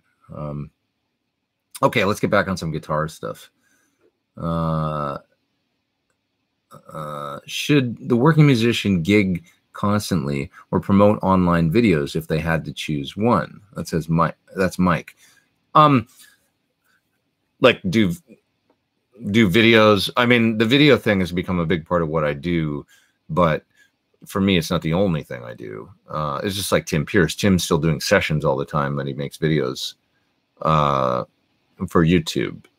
Or Sean Tubbs, it's like, I think for all of us though, for Tim and Sean and me and some of the guys that were in the chat today, I'm pretty sure that we've all moved towards making videos more and more, but everybody's still doing gigs and sessions and stuff like that. We've just discovered this other, like, this is great. I love doing this stuff. So it's awesome. But me personally, I can't just sit in this room and this is all I do. I will go crazy in it, and I need to balance it with playing gigs and stuff. Which, by the way, if anybody's in the LA area this week, Tuesday night, I'm playing a cover gig with some friends, and we're just going to play rock songs and have fun. And I'm going to advertise it right now. It's at Old Town Pub in Pasadena. and it's on Tuesday night, and we're gonna play from about, I think, 9 till whenever. You know, we got 2 sets together and just a bunch of tunes. You know, it's gonna be jam. So some great musicians. Matt Starr is the drummer, and he sings lead on a lot of the stuff, and he plays with Ace Frehley, and also Mr. Big. A great drummer, great guy, plays guitar, sings great. He's a really talented guy, but he's playing drums in this group. Corey McCormick, who's my old Chris Cornell bandmate, is on bass. He plays with Neil Young now, as well as Promise of the Real. And we got the incredible Lauren Gold on keys and vocals. And Lauren has been the keyboard player with The Who for a number of years now, as well as Roger Daltrey. So it's a fun all-star side guy affair. And we're called Crab Guts, by the way. Crab Guts was something when Lauren and I were in Japan touring with Yoshi Negabuchi, we saw on a menu in an izakaya restaurant. Crab Guts. There was ankle sauce, too. Ankle sauce and crab guts. I always remember that. And we're like, what's our band called? Crab Guts. If we ever have a cover band. Now we have one. So it's going to be fun. Playing all the hits and deep album cuts from your favorite classic rock artists. Joel says he'd much rather play in a band full of average musicians than a stellar band full of egos. Totally. You know, and hopefully you can have both, you know. Hopefully you're great musicians and also really good people. Because ironically, many times what I found is that the greatest musicians are actually the nice guys too. They know that they're good. They worked hard at it, and they don't have to front. It's generally the people that are pretty good, but not, you know what I mean? And then they front and they act like, and they get bent out of shape and stuff. And that's because their ego, you know, is easily bruised or whatever. And if you put a ton of time into the instrument, you know, somebody like Ted Green, who is like, I've never seen anybody play guitar like that. Like, I'm sitting in front of him. He's just the most astounding musician, was the sweetest soul, you know, one of the nicest people I've ever met in my life.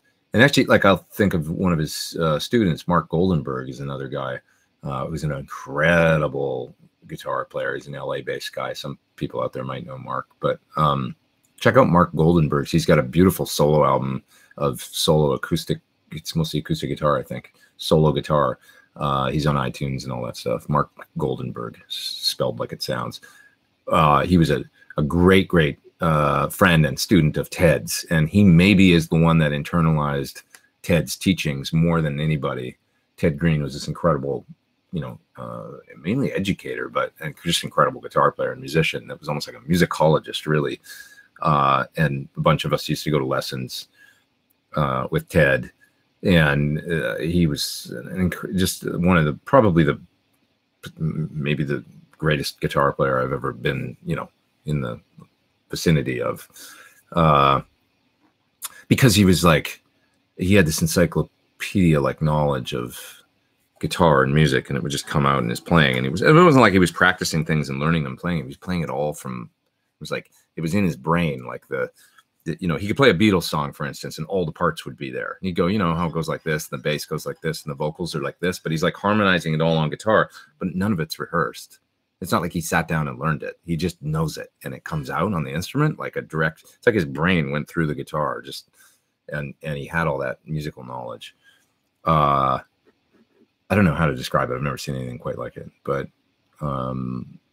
anyways, like, and the nicest guy in the world, you know, kind of almost like maybe shy and a little socially awkward, that kind of thing. Such a great guy. But anyway, he wrote this book called Chord Chemistry that he referred to years later as Chord Casualties. It was so deep and maybe difficult for a lot of people to understand. Here's a question I will address. It's Pietro. Has strabismus ever got in the way of your musical career? My bum eye. No, I don't think so. I don't think so. Not that I can, you know, no. I don't think it's ever affected, you know, getting gigs or anything like that.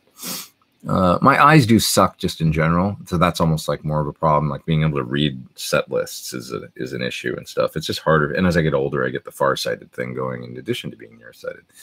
So that's difficult. But That's just standard shit that everybody has to deal with, I guess. String Theory says, I've just heard the first time the Guitar Wank podcast. Have you ever been a guest there? Yes, I did it actually with John Suhr.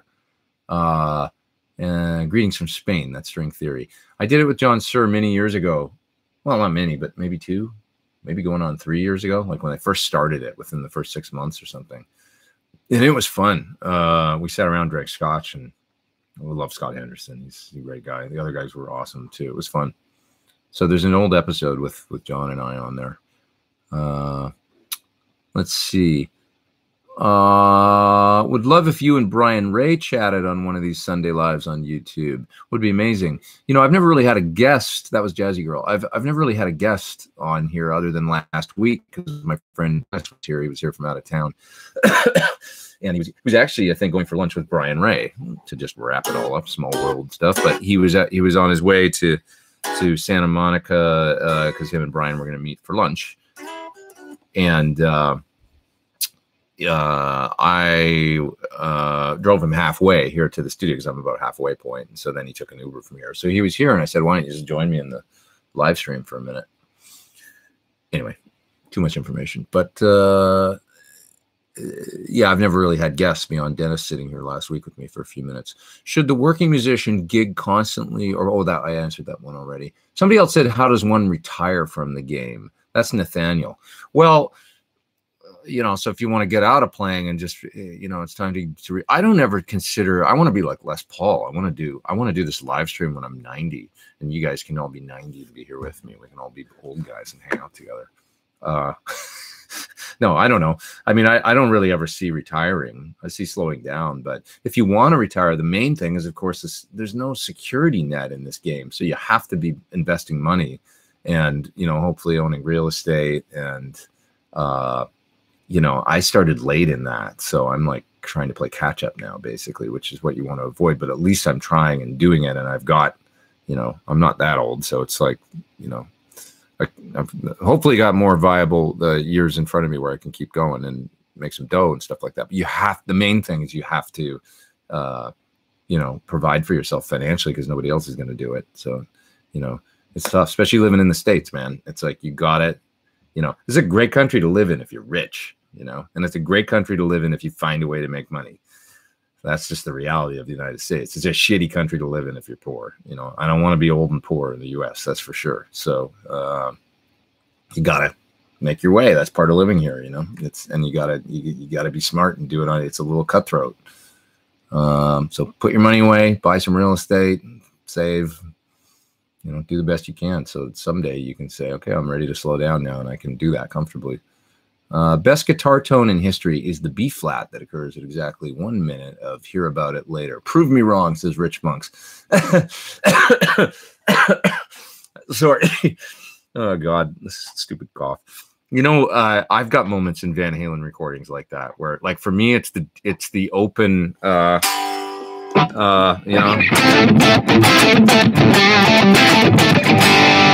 know, if I had the appropriate tone dialed up for that. But that sound when he hits a, you know, when it's unbelievable when he nails that open, you know, I guess it's an F sharp because he's tuned down a half step. But when he nails that chord in Main Street, I've literally put, you know, if you're Van Halen nuts, you might have done this too, but I'll put it on repeat and just listen to the, you know, and that's a Marshall. When you lay into it and it does that, and then it, you know, does that splatty thing that can be just, and it's like, that is the greatest sounding, you know, G/F sharp chord on recording, in my opinion. It's so cool. Anyway. Okay. What else we got here? Love Ted Greed's Chord Chemistry. Beautiful book. That thing is so dense. A lifetime's work of study material. Yeah, it really is. And when I mentioned Mark Goldenberg, I used to see how he would study that material.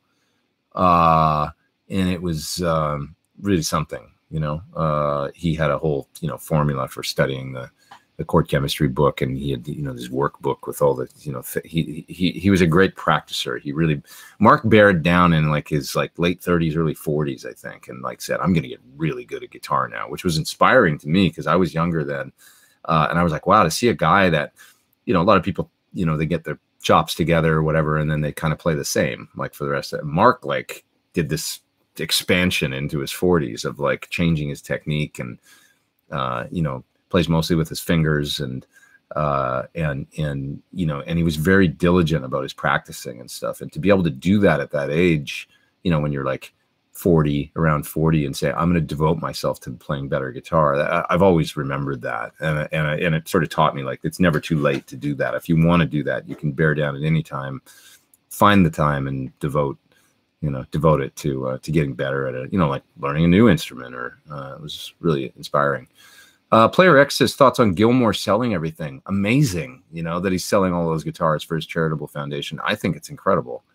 There's a video up, if you folks haven't seen the David Gilmour video, where he plays each guitar that he's, not each guitar, it's probably tons that he's selling, but the big ones, the 12 string from Wish You Were Here, and the black Strat, and the #1 Strat, and he plays a little bit on each one, talks about each guitar a little bit. The 56 Les Paul, you know, I can't believe he's selling all those guitars, but he's doing it for charity, and it's a beautiful thing, you know, that he's doing. I think a really incredible thing. I would love to have the 12 string was the one that really struck me from Wish You Were Here, because it's an acoustic guitar. You put a mic in front of it, that's how it sounds.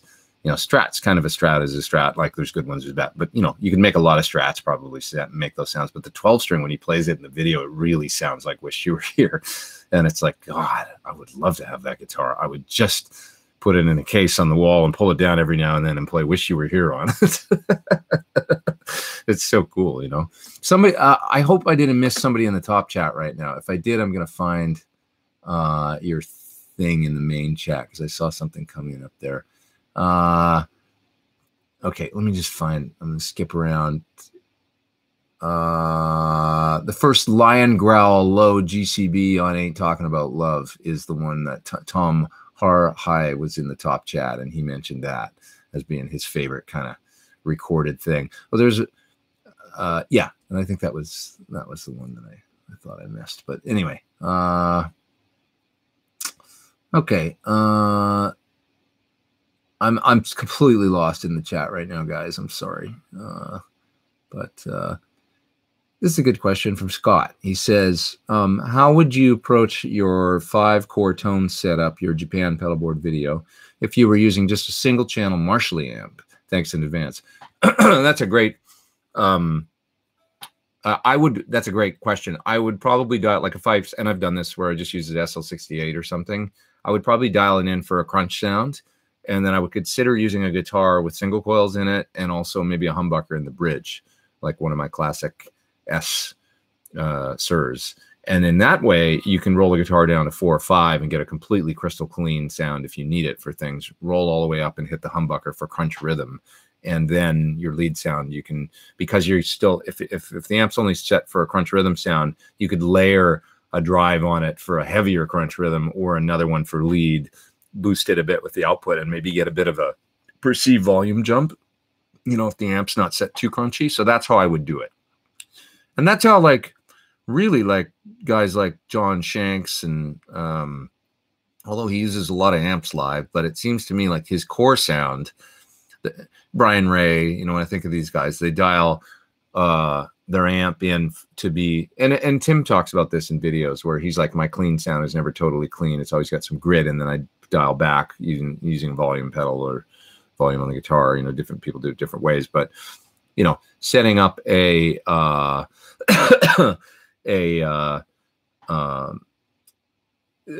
you know, core tone that's got a little bit of crunch or edge to it, and then turning down for total clean, maybe hitting a compressor, augmenting with pedals for heavier sounds and lead. That's basically the way you do it. You can't have the amp too dirty, I guess, if you need a huge range of clean to dirty. If you're Eddie Van Halen and you just need that kind of clean, you know, you've got the ability to just you know, run the amp on 10 and all that, and then he'd roll all the way down to probably 1 or 2 on the volume on the guitar to get a clean, you know, hear about it later or whatever, those kinds of clean sounds. But generally speaking, I would, you know, AC/DC kind of crunch, set the amp up like that, and then use a guitar that's got some different types of pickups in it for versatility. Think about a classic S with ML pickups. Thoughts? Selling my custom shop Beck Strat. That is Mike. Great. The ML pickups are great. My preference in the MLs is the classic. The standard is a little hotter. If you use a hot humbucker in the bridge, and anything hotter than PAFE, I might recommend using the ML standards. John's calling them something else now because Mike's not really associated that much with Sir anymore, so he's renamed them, but the pickups are still in the line. But yeah, so for a hotter humbucker, I would use the ML standards. For a PAF style or Thornbucker or something like that, I'd use the ML Classic, and whatever the new name is, designation, you can ask the guys at Sir. Great pickups though. Let's see. You need to bring a fridge to the studio and barbecue and cook steaks at the we have a fridge here. I got a little bit of, I'm bringing more and more food here because I'm spending so much time here that it's like I gotta have some stuff here, or else otherwise I get hungry all the time and then I'm famished and I act like a moron. Rory Gallagher, super nice, down to earth player. David Smith says, I always like Rory, great tone. Let's see here. My hero Slash always comes across well in interviews, says Odin Stan. I had a nice experience with Slash. I mean, he was a nice guy. I went over to his house. I did one gig with him, and I went over there to rehearse with Beth Hart. I actually played electric on one tune on the gig, but I played mainly a gig. He needed somebody to play acoustic. It was at a Music Cares show. And he was very nice, cool guy, kind of quiet. Didn't talk to him that much, but I liked him. He was cool. Let's see. Every crazy good player I've met has been super nice, says Joel. Yeah, I found they're generally nice or sometimes socially awkward introverts, which can come off as being not nice, but many times it's just shyness or something, that's generally what I've found. Moving down, my ego compressor is pretty good, says Banana Hammock. I don't know if you mean you're actually your Wampler ego compressor, or if you mean you tamp down your ego at times. Did you ever get to see Randy Rhoads live, says Richard? No, I saw Ozzy. I had tickets, and then the accident happened, actually. And I saw Ozzy with Brad Gillis. I was a little kid. It might have been in fifth grade or sixth grade, something like that. And I remember Ozzy came out and he shaved his head. I always remember that. So he walked out on stage and, this was, MTV was out, but it was like, there wasn't so much, there was no social media. There was no internet. So you didn't see photos of people that when Randy had died, Ozzy shaved his head and shaved all his hair off. As kind of a reaction. I don't know. He was probably just in a weird, obviously, place mentally. And he came walking out on stage bald, and everybody was like, wow, he looks crazy. And I remember Brad, so that's the show I saw. And years later, I met Brad, actually, and I got to play that red Strat, because that was the guitar he had there at the gig. He's always played that. It's a 62 Strat, I think, that he put the Nady wireless in and the Floyd Rose, But anyway, I just missed seeing Randy by, I guess a month or something like that before he passed away. A month after, is when I saw Ozzy. Okay. Schminker says he's up in the top chat. Thanks, man. He said, would you rather have a bunch of standard level guitars or just one or two high-end models? That's a great question. Geez, I don't know. If I have, my signature guitar, if I had to only have a few guitars, if I had one Strat, some kind of Gibson-ish thing, this would be great. And then like my signature guitar, like a hot rod guitar with the trem that I've got on there and stuff, and the pickup setup, I could probably do most of what I do, with a couple guitars like that. Do I have any gigs in the Northwest soon? Not that I know about, unfortunately. I would love to go up there. That was from oh, I lost my place. I'm not sure who asked that. Oh, it was Mike. Moving down slowly but surely here. Headed down through the chat. Best guitar tone in history. Oh, that was the comment about the hear about it later sound. Oh, it's 109. I gotta go soon, you guys. But I'll just take a few more questions here, and then I'm gonna split. I'm gonna go to the end of the chat. I'm sorry if I missed any of your comments and stuff like that. It's been fun today, though. I'm glad I had the head hooked up, and you guys got to hear PT15 a little bit and stuff. Eilish, that's how you pronounce Billie Eilish, says Chabu P. Billie Eilish. Thank you for that. I'll try and remember that. What's my favorite Marshall, says Celine Driver. My favorite Marshalls is kind of the 68 plexi style circuit. So anything that's dialed into that. It was funny, Mike Tempesta was in Dave Friedman's shop the other day, and I was there, and I was listening to two Park 75 heads, which are basically 50-watt Marshalls. And one was Lynch's, I think, and the other one was Mike Tempesta's, the same era, and dialed in, slightly different. One had Siemens tubes in it, one had EH. They sounded so close you couldn't hear the difference, honestly. And so that's the funny thing. When you find the circuit you like, if it's optimized by, there's so many gurus now, like anybody like Sir or Dave Friedman, certainly with Marshall circuits, that know them so well. You can get an old one, and if it's not sounding good, I feel like you can make it sound good. You know, it's just there's something not dialed in on it. Maybe it needs filter caps or something, or there's one part that's off, but they're not that complicated, those amps, you know. And there's people now that are knowledgeable enough about them that once you find, what I'm getting at is once you find the model, the circuit, the era that you like with the spec you like, you can kind of get anyone and turn it into that or get it close enough that it's really hard to tell the difference. This is in a direct AB on an amp switcher, banging back and forth between the two, you know. So, you know, I like those kind of very scientific tests where you can hear the two amps against one another, because you might get one home and, you know, you're like, this one doesn't sound as good as the one I had 2 years or whatever ago, you know. And it's like, no, like get a great sounding one, you know, it's great, and then get the other one and then put them on a switcher and go back and forth, dial it in until you can get it perfect. That's what Dave does a lot when he's working on, you know, he's got his 50-watt 68 plexi, and that's kind of his benchmark, and it sounds great. And, you know, he'll compare other amps against that sometimes and stuff using the switcher.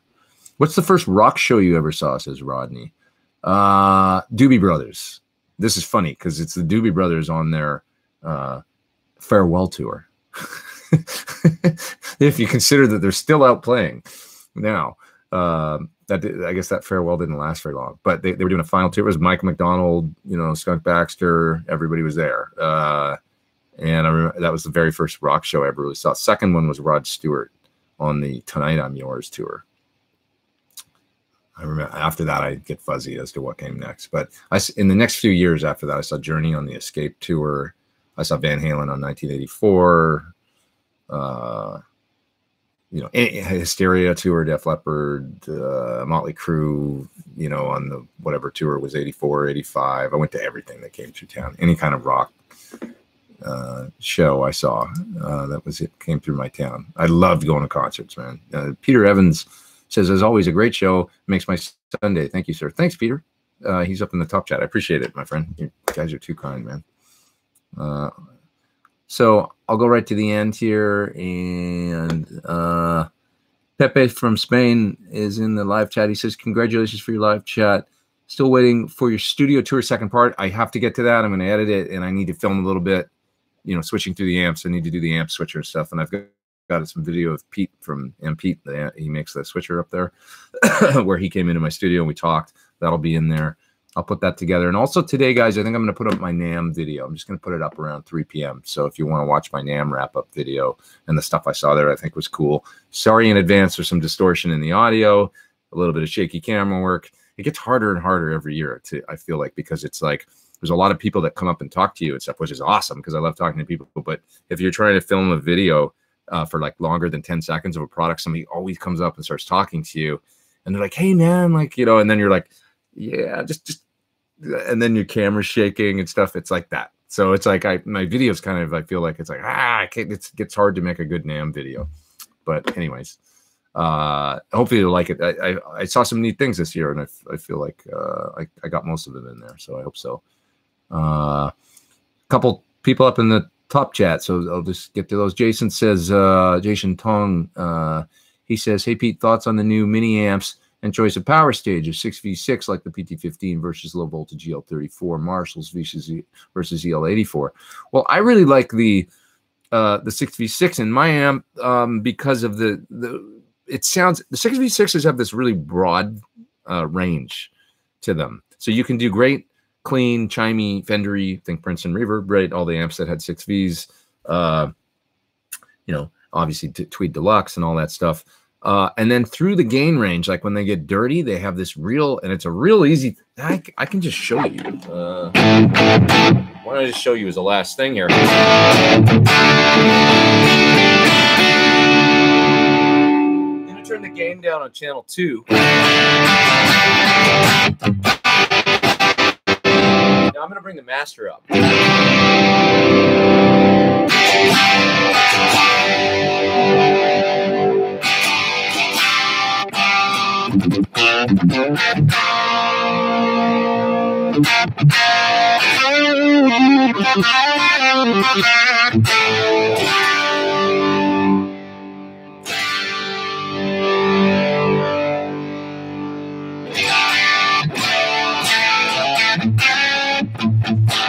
I'm starting to clip the audio a bit, but can you hear how they get broader? They kind of go like they just do this really cool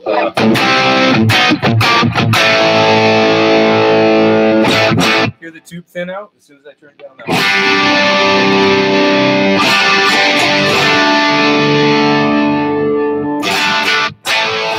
So they kind of sound sparkly at the lower, and then they kind of go when they finally get into the, and it's got this really cool, kind of like EL34.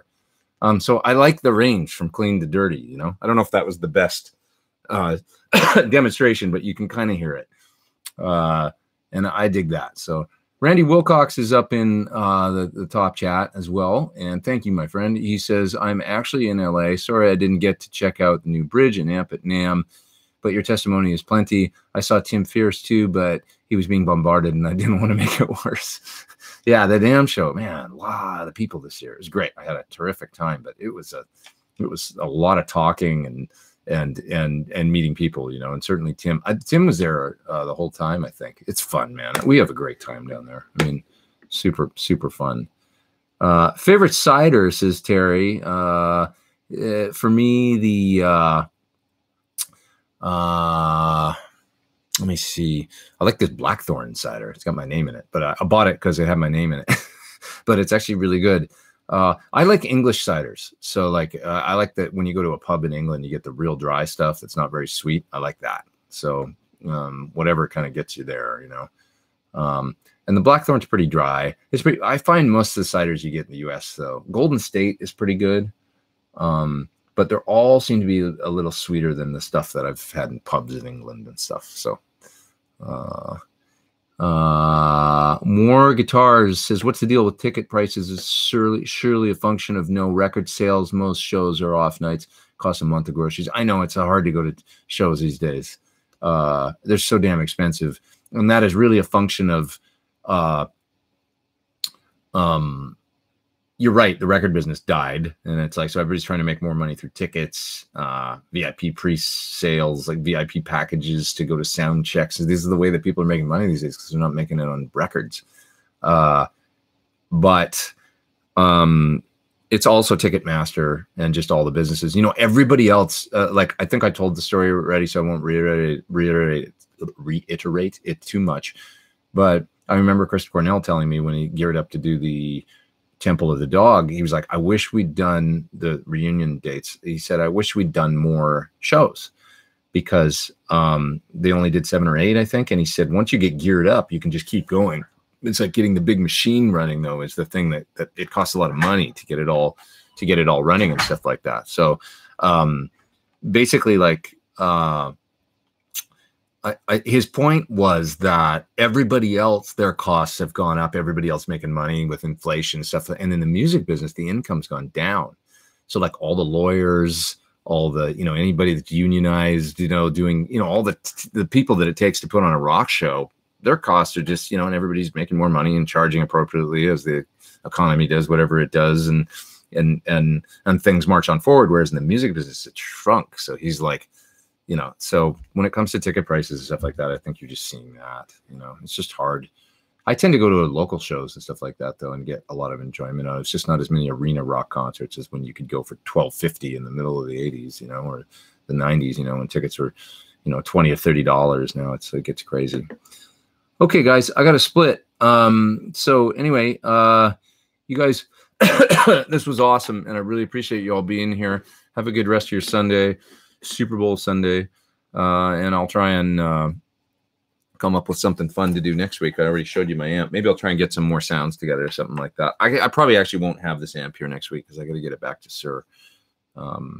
But anyway, it was fun, and I'm glad you got to hear it kind of in the, once again, just to wrap up, all I was doing was running out of this, the output running straight into the microphone. And I'm not even running balance. It's just a guitar cable coming right out of the DI output on the back of the amp with the internal IRs.